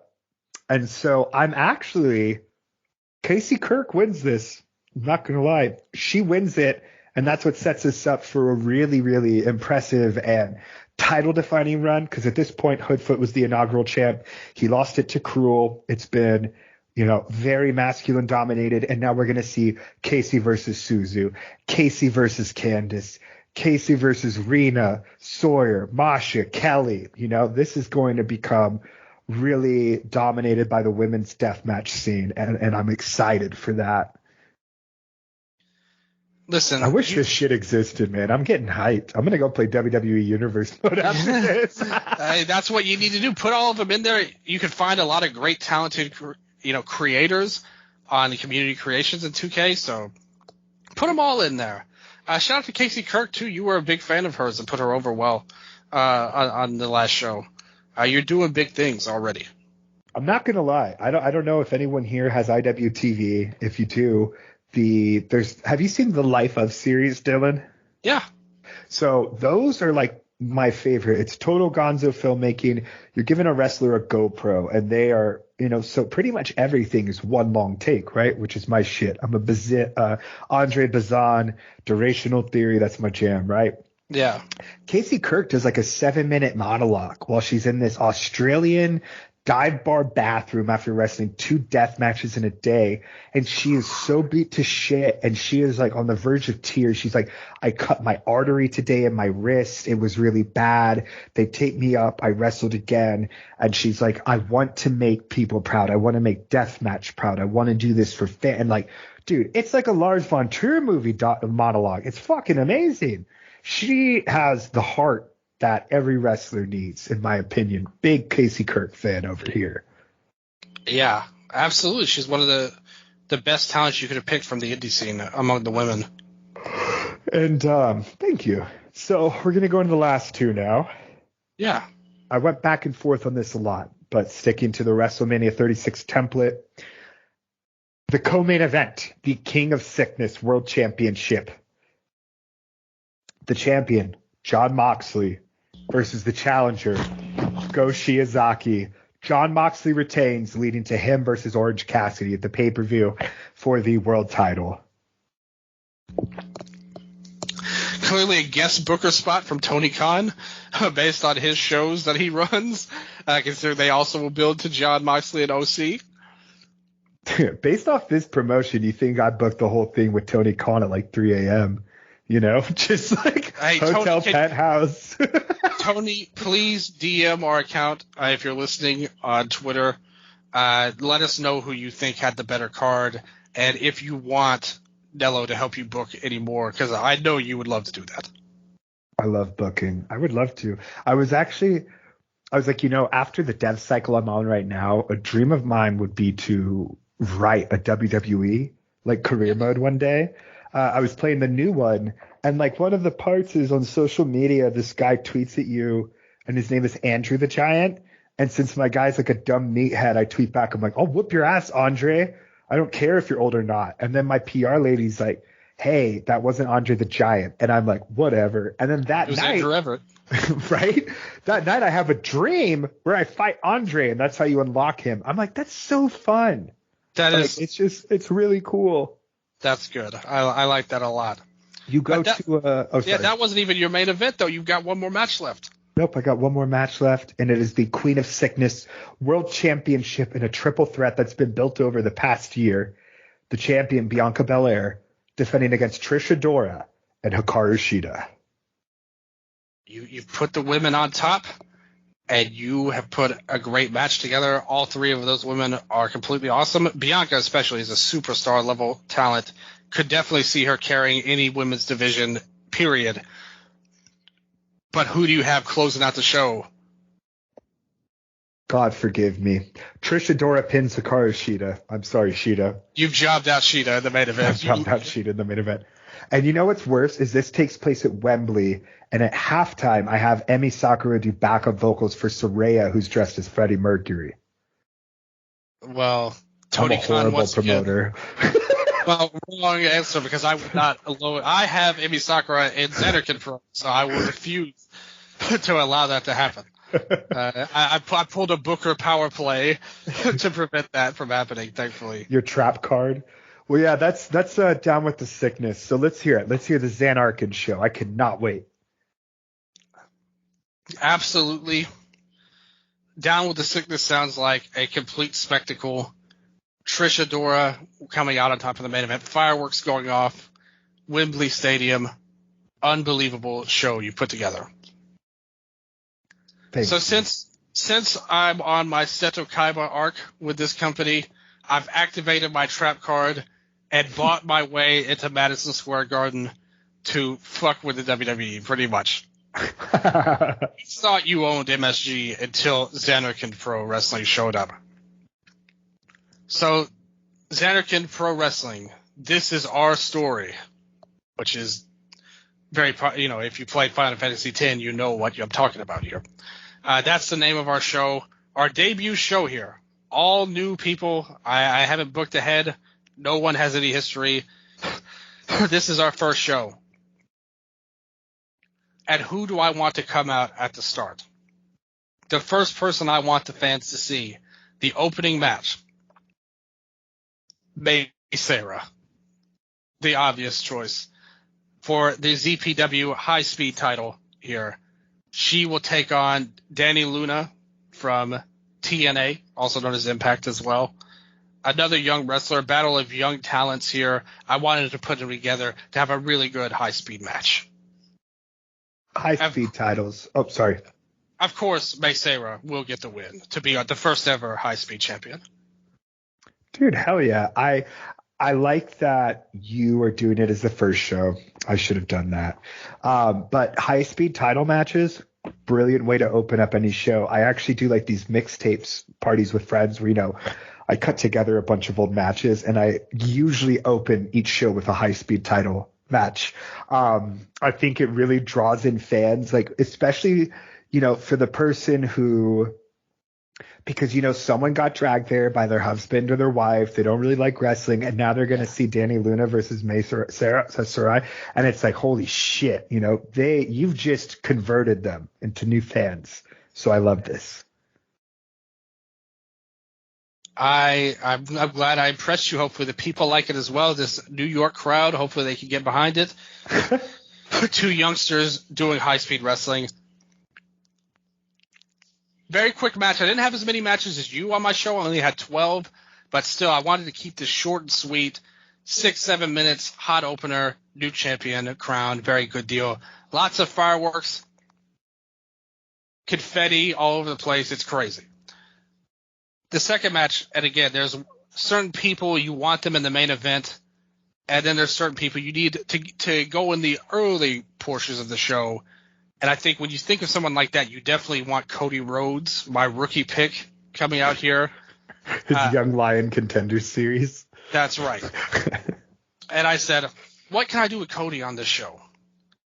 And I said, I've got the perfect opponent, the perfect kind of match he needs to be in. So I put him and I teamed him up with his own personal fellow rookie, Takeshi Masada. Cody Rhodes is now his mentor. And they took over the team. They took on the team here of Matt Cardona and Santana Jackson. And so the way I booked this out. I'm sorry. This is the most high fucking stoned. This is like Brett Lauderdale on Ambien at spring break right now. Cody Rhodes and Takeshi Masada versus Santana Jackson and Matt Cardona. If I could give you a kiss on the forehead right now, Dylan, I absolutely would. This is brilliant. Please continue. I can't wait to hear more. I've never done drugs in my life, but you did make me blush a little bit with that. And I earned it with this Santana Jackson move.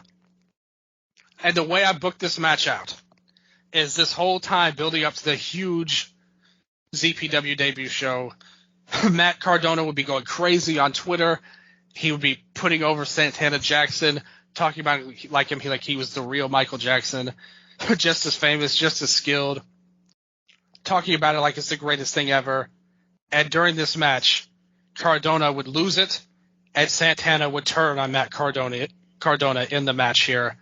All alone, it turns into a 3-on-1 beatdown, and in the end, Takeshi Masada scores the pinfall over Matt Cardona with the frog splash after a big move, a kick from Santana, a crossroads from Cody, and then the frog splash from Masada, pinning Cardona, and then they all collectively moonwalk together out of the ring and dance. So what do you think of this faction, Masada, Cody, and Santana? I mean, I think this is the best use of Cody Rhodes. I think this is the story he was always supposed to tell. Yeah. This was the real story here. Like, now you are teaming with a Michael Jackson impersonator. Congratulations. Honestly, Cody Rhodes, if you're going to have to replace Masada's Chris Brooks with someone, why not do it with Cody, you know? Chris Brooks, in a way, almost feels like the third evolution of a Cody Rhodes, you know? Okay. I like the way you're thinking here. A little bit taller. True. More mature. More well-rounded, right?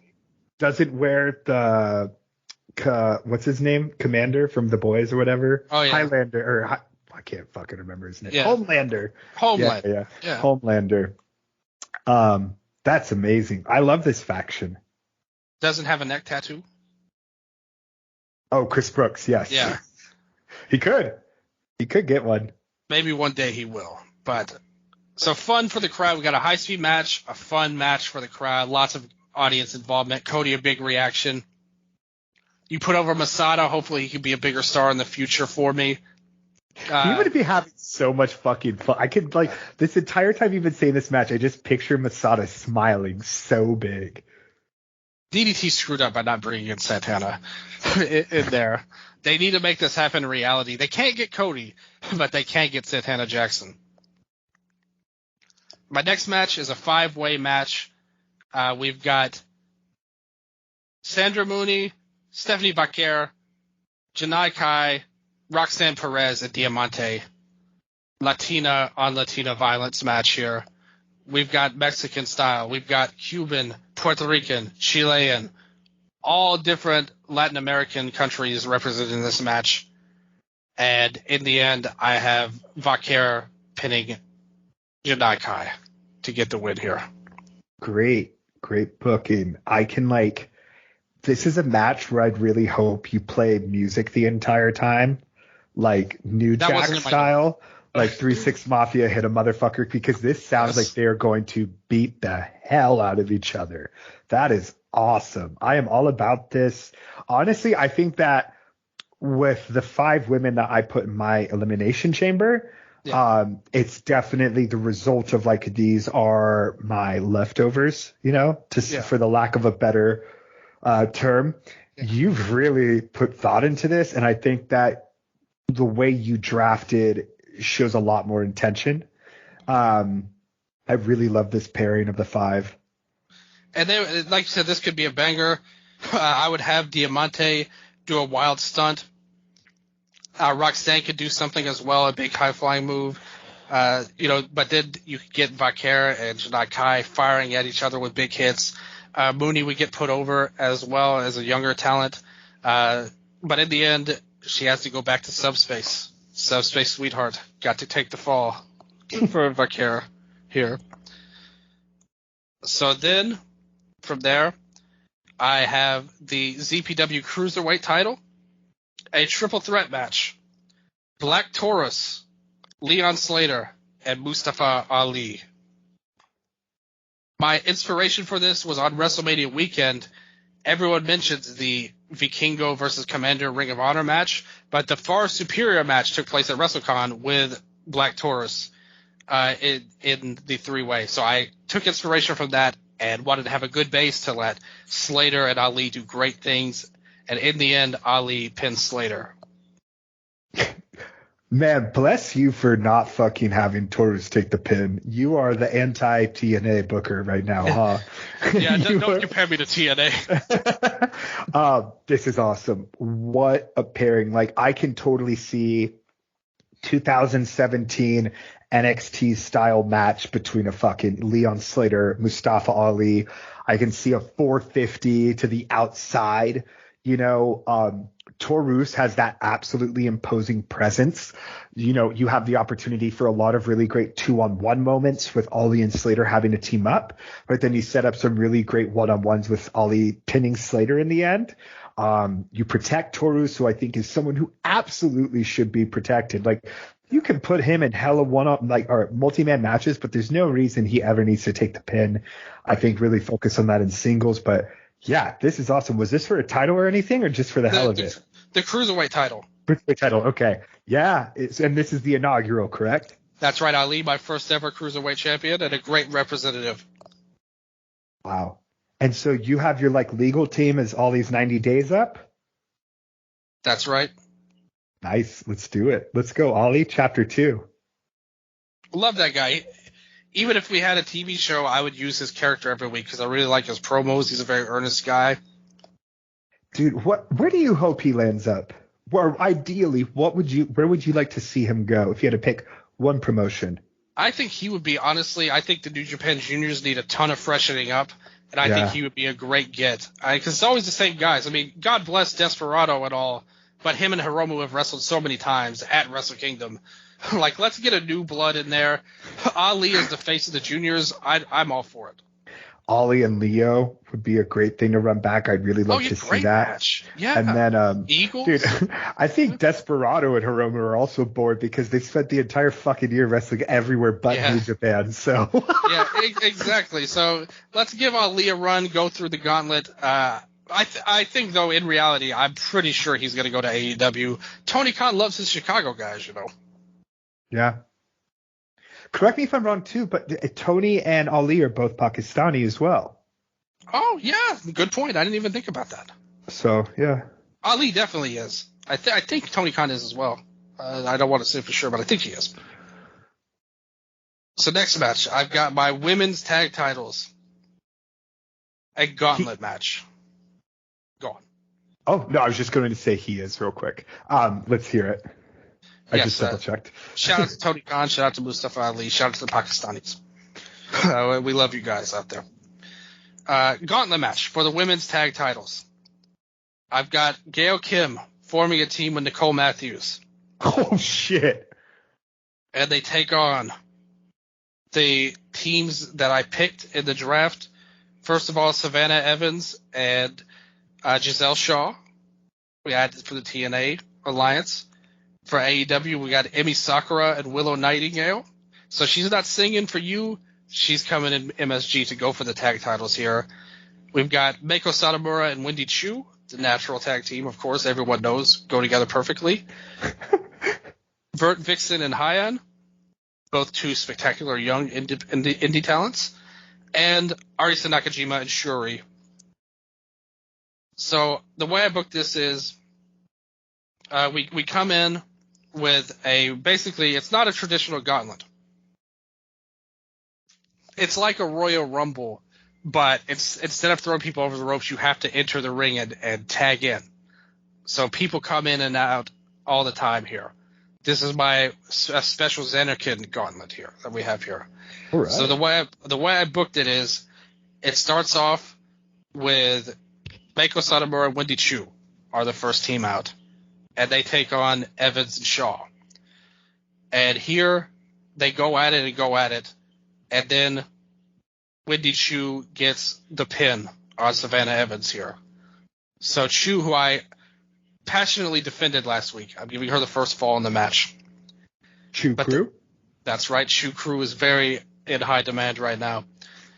And I'm not high as I book this, I promise. We come in, and they last a long time. I want to give them a little time. I want Giselle to get her character over, get a little spotlight, maybe around 7 or 8 minutes, and that gives us time to bring in Arisa Nakajima and Shuri. They have a little brief going on here to tease it off where Satomura goes against Shuri and Arisa, but that brings out Emi Sakura and Willow Nightingale, and at that point, Sakura and Nightingale have a good run, but it's very brief. Arisa Nakajima knocks out Emi Sakura to get revenge on someone that they wrestled together before 15 years ago, and Nakajima's gotten the one-up on someone who was formerly above her in the Joshi scene. At that point, we bring in Hyon and Vert Vixen, and they have a good run here. Gail Kim and Nicole Matthews, I wanted them to work with everybody pretty much, especially Gail. I wanted her to wrestle as many people as possible, but I had them be the third team eliminated when Hyon gets the pin over Nicole Matthews. I wanted to put over one of my younger stars, give Hyon the rub here. If you haven't seen her versus Julia was a great match from New Japan Strong recently. So give her the win there, and that gets followed up by a heartfelt battle, and in the end, Satomura hits Hyon got the pin over Nicole Matthews, but Satomura puts a stop to her, and Wendy Chu gets another pinfall. Chu gets back-to-back falls for her team to set up the final here. But in the end, there's only so much you can do. I built this to where Satomura gets taken out by Nakajima and Shuri. She gets destroyed, and Chu comes in 2-on-1, showing a lot of heart. She's gotten pinfalls, but in the end, just not enough heart. Shuri knocks her out with the Byakko and gets the win. And Shuri and Arisa Nakajima, my first ever women's tag team champions. I love that you're putting over the new talent, but selfishly, I really wanted that Gail Kim and Nicole Matthews versus Nakajima and Shuri finals, but that's something you can totally work to as well. So exactly, and they would have interactions in the match, just not a little bit of a tease. Oh yeah, because they're all there. It almost sounds like an Aztec Warfare take on a tag team match. That's really cool. Lucha Underground. That's awesome. Yeah, I mean, just I really, really love the pairing of Gail Kim and Nicole Matthews. Those are like your two vets who I think could just put on clinic after clinic after clinic. And like with but like while Nakajima and Shuri still loom over the division as the final bosses. Exactly. They would face everybody and make all the younger talent better, and then bring into some dream matches. It would be interesting where I would go with them. I could see a situation where, two unlikely partners team up to fight them, but them as the tag team champions, like you said, they're the final bosses of my division. So very happy with them getting the win here. In a long match, I wanted to give time to it, make the tag team titles. I want everybody to know the women and the men are on equal footing here, pretty much, and I wanted to give them a big spotlight. Up next, the men's tag title match isn't as extravagant as the women's, but I gave them a little bit of time here just to have a good match between a bigger guy and a smaller team. I had Bishamon, Hiroki Goto, and Yoshihashi take on the team of ABC, Ace Austin, and Chris Bay. I'd give Austin and Bay, I'd book it to where they take a lot of the match, hit a lot of really cool and innovative moves, but in the end, Bishamon would get the win to get the team as a heavyweight team. But they would just come short. They'd show respect, and then afterwards, Bay and Austin would attack them with low blows to show that they will not go away this easily. So ABC winds up hitting them in the D. That's right. I honestly, when you said big guys versus smaller ones, I did not expect Yoshihashi to be one of the big guys. He's bigger than Ace Austin. Oh, absolutely. It was just, I was thinking like I was like, okay, so who were the Saito brothers facing? I didn't draft them. Oh, yeah. You're like, I just went for the record to show I did not draft the Saito bros. I would be ashamed if I did, though, because they're cool. So let's talk about that right now. I love Bishamon. I know how much you love them. They are a really, really good inaugural tag team. They remind me of they're just workhorses, right? Yeah. They're established. They have accolades. So it's like one of those things where, when you give someone the inaugural title like that, it means something from the get-go. I look forward to seeing them versus Cody Rhodes and Masada in their first defense. Yoshihashi pins Cody Rhodes. Will be where that goes. So I've gone away. All of my matches so far have been pretty straight up, very wrestling based. And so now we're kind of at this halfway point, this intermission point, and I come back with a death match to take a page out of Sicko Pro's playbook. Chris Statlander versus Kylan King. Oh my God. There's going to be blood. There's going to be thumbtacks. Kylan's going to throw her off the stage through 10 tables. But in the end, Stat has to hit the Sunday Night Fever on Kylan King to get the win here in a bloody brawl. What do you think? So, each deathmatch wrestler has their signature weapons. Sakuda has his skewers, Kasai and the razors, just so I'm trying to think of who else, Kogar and the skewers, just everyone, right? I would love to see Suzu has her bells, right? So on that same bell wavelength, I could almost see Statlander having little meteorites, just straight up fucking moon rocks, actual stones, and just power bombing Kylan King on this pile of moon rocks. Just be gnarly. Like a G-Shock match almost. This is badass. Honestly, Chris Statlander's such a left field deathmatch participant, but has done tons of great hardcore work on the indies and beyond and stuff like that. She's hard hitting as hell. I truly believe that strong style wrestlers are the best to transfer over to deathmatch. And I think that BJW really capitalizes on that, right? But, it's that ability to work stiff, incorporate the light tubes with that typical moveset, I'm going to put the tube against your chest and then chop it, right? Stuff like that.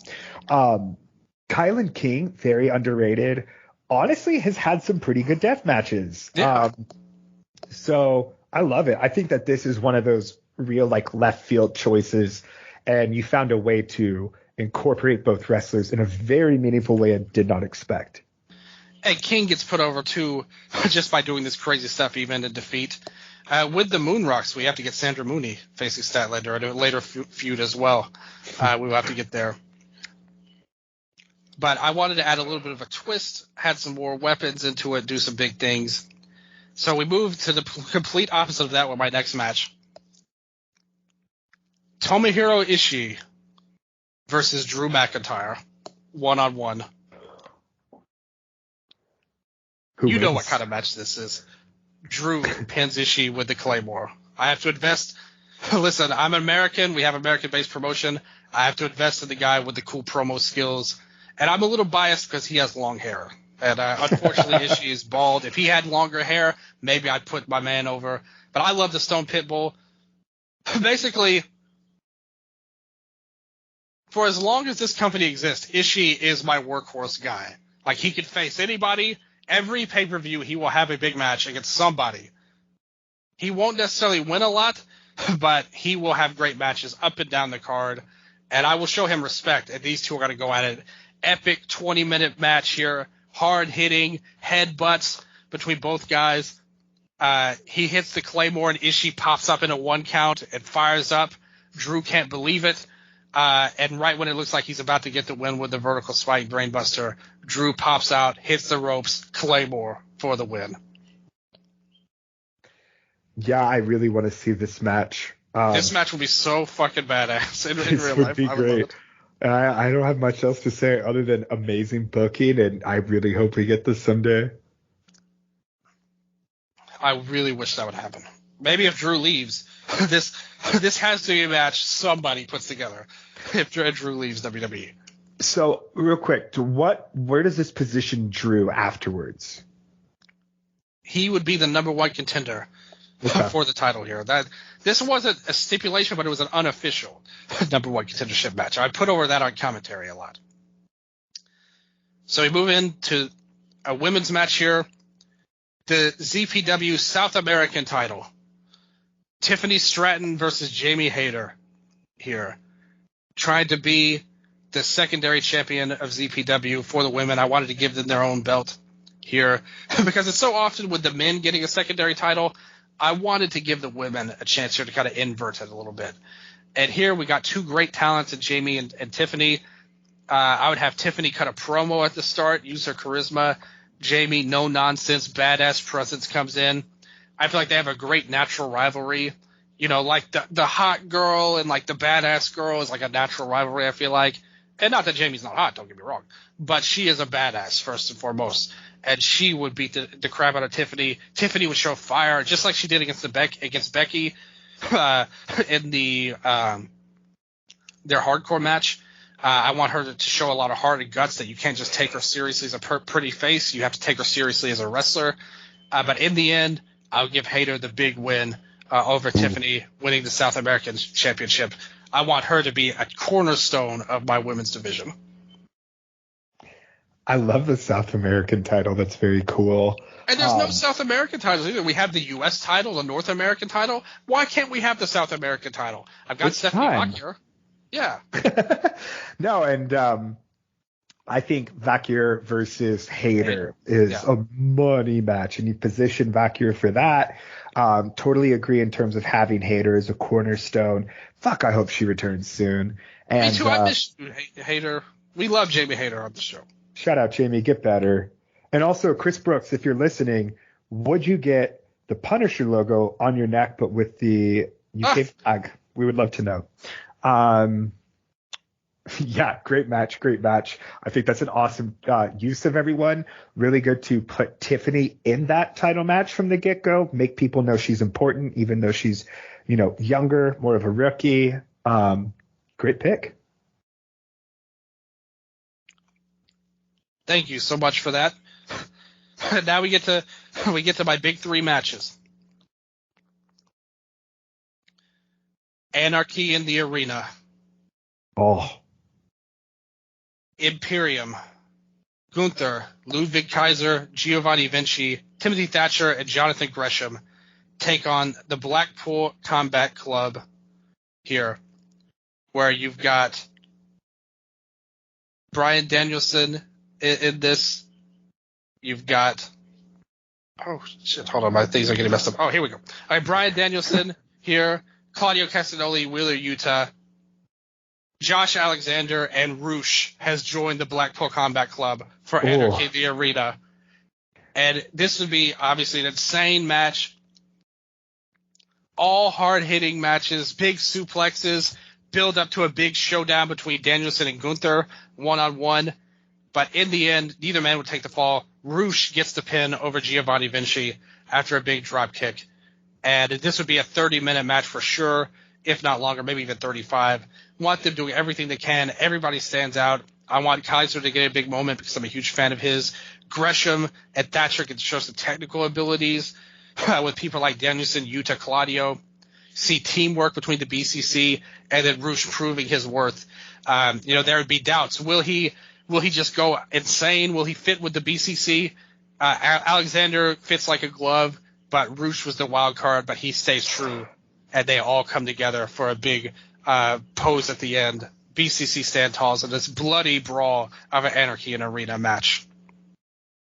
I love it. I'm just like picturing Thatcher giving a Fujiwara armbar in the concessions area. Yes. I really enjoy the additions to the teams. Gresham fits in so well with Imperium. Alexander and Roosh, great additions for Blackpool. I'm sorry for taking Moxley. This would have been a lot better. Damn, I feel really bad now. I broke up the family, I'm cool with Roosh. To be honest. Roosh is badass. I really like that you put him over. I think there's a lot of long-term investment to be made with Roosh. one of the most underrated, like underpushed people in any company, in my opinion, is Rush at AEW. He should be a top star. But thankfully, in Xanartic Pro, he will be. So I come in with the women's world title match. Io Sky versus Julia. Oh. Never wrestled before in Japan.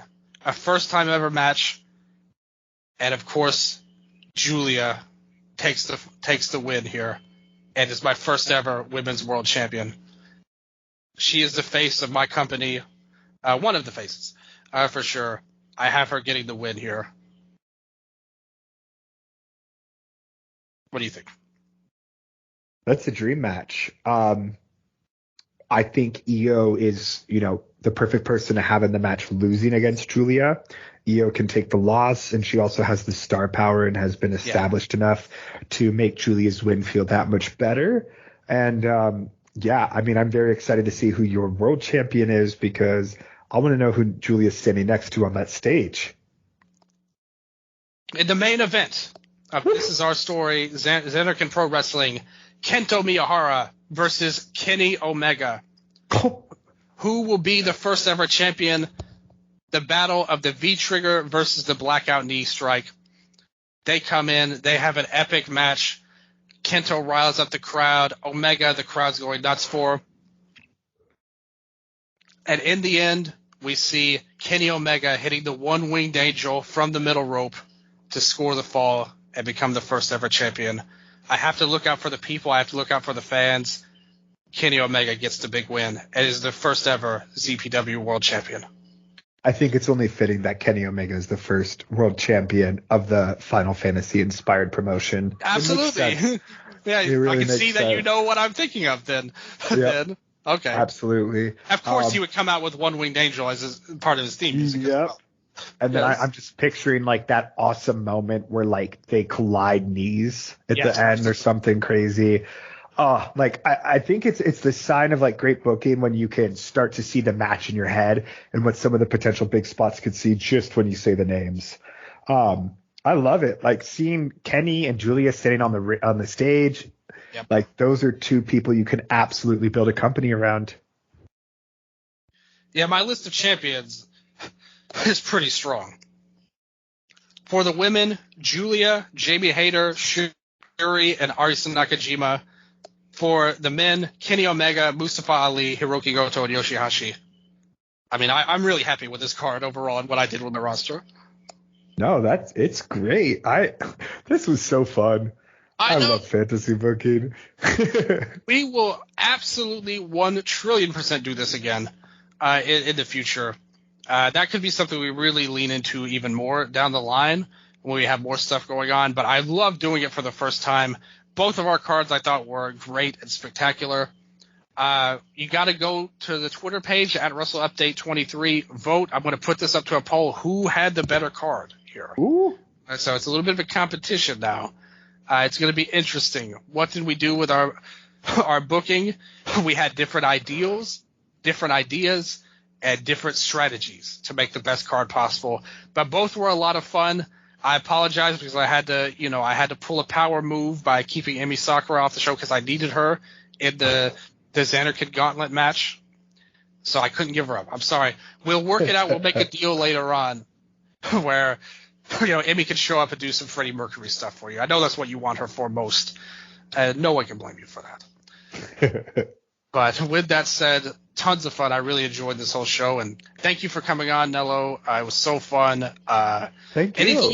Anything you want to say to the people? The floor is yours. If it's a small amount, say it. If you got a lot to say, take as long as you need. Oh man, I watched the Tournament of Death 20 finals this past week, and it was like, if anyone here matches, but see a card is one of the car crashes I've ever seen. I think like 3 of the 4 essentially like are like legit just fucked up and they're like hurt, like 2 get taken out, and it's just one of those things where you're like, wow, this was ugly, but it sure was fun. That, and then you know what, on the also long shot, if you're going to be at the Circle 6 King of the Death match on December 30th in LA, hit me up. I'll be there too. I bought I bought like half the fucking front row. Or we almost have an entire front row to ourselves. Mao's gonna be there, Pagano, it'll be fucking cool. Nello goes Hollywood. Yeah, I'm coming back to LA, baby. For Circle 6, the most Hollywood Right? promotion there ever could be. But yeah, please follow us on Twitter, subscribe to the YouTube, like the videos, give us a nice review on Spotify or Apple or wherever you listen to us at. It would really help the show. We really appreciate it. Let us know what you think of the cards. Have some fun. We really as always, we really love all the listeners out there. Thank you to all the wrestlers who wrestled this week. Wherever you were at, whether it's Saudi Arabia, in America, on the Indies, Japan, wherever you are, we all love you the same. And hopefully you guys enjoyed the show. And we will be back very soon. We've got big plans for the show coming up. It's going to be a good time for Wrestle Update in the near future. So thank you guys so much for tuning in. Until next time, this has been your Wrestle Update.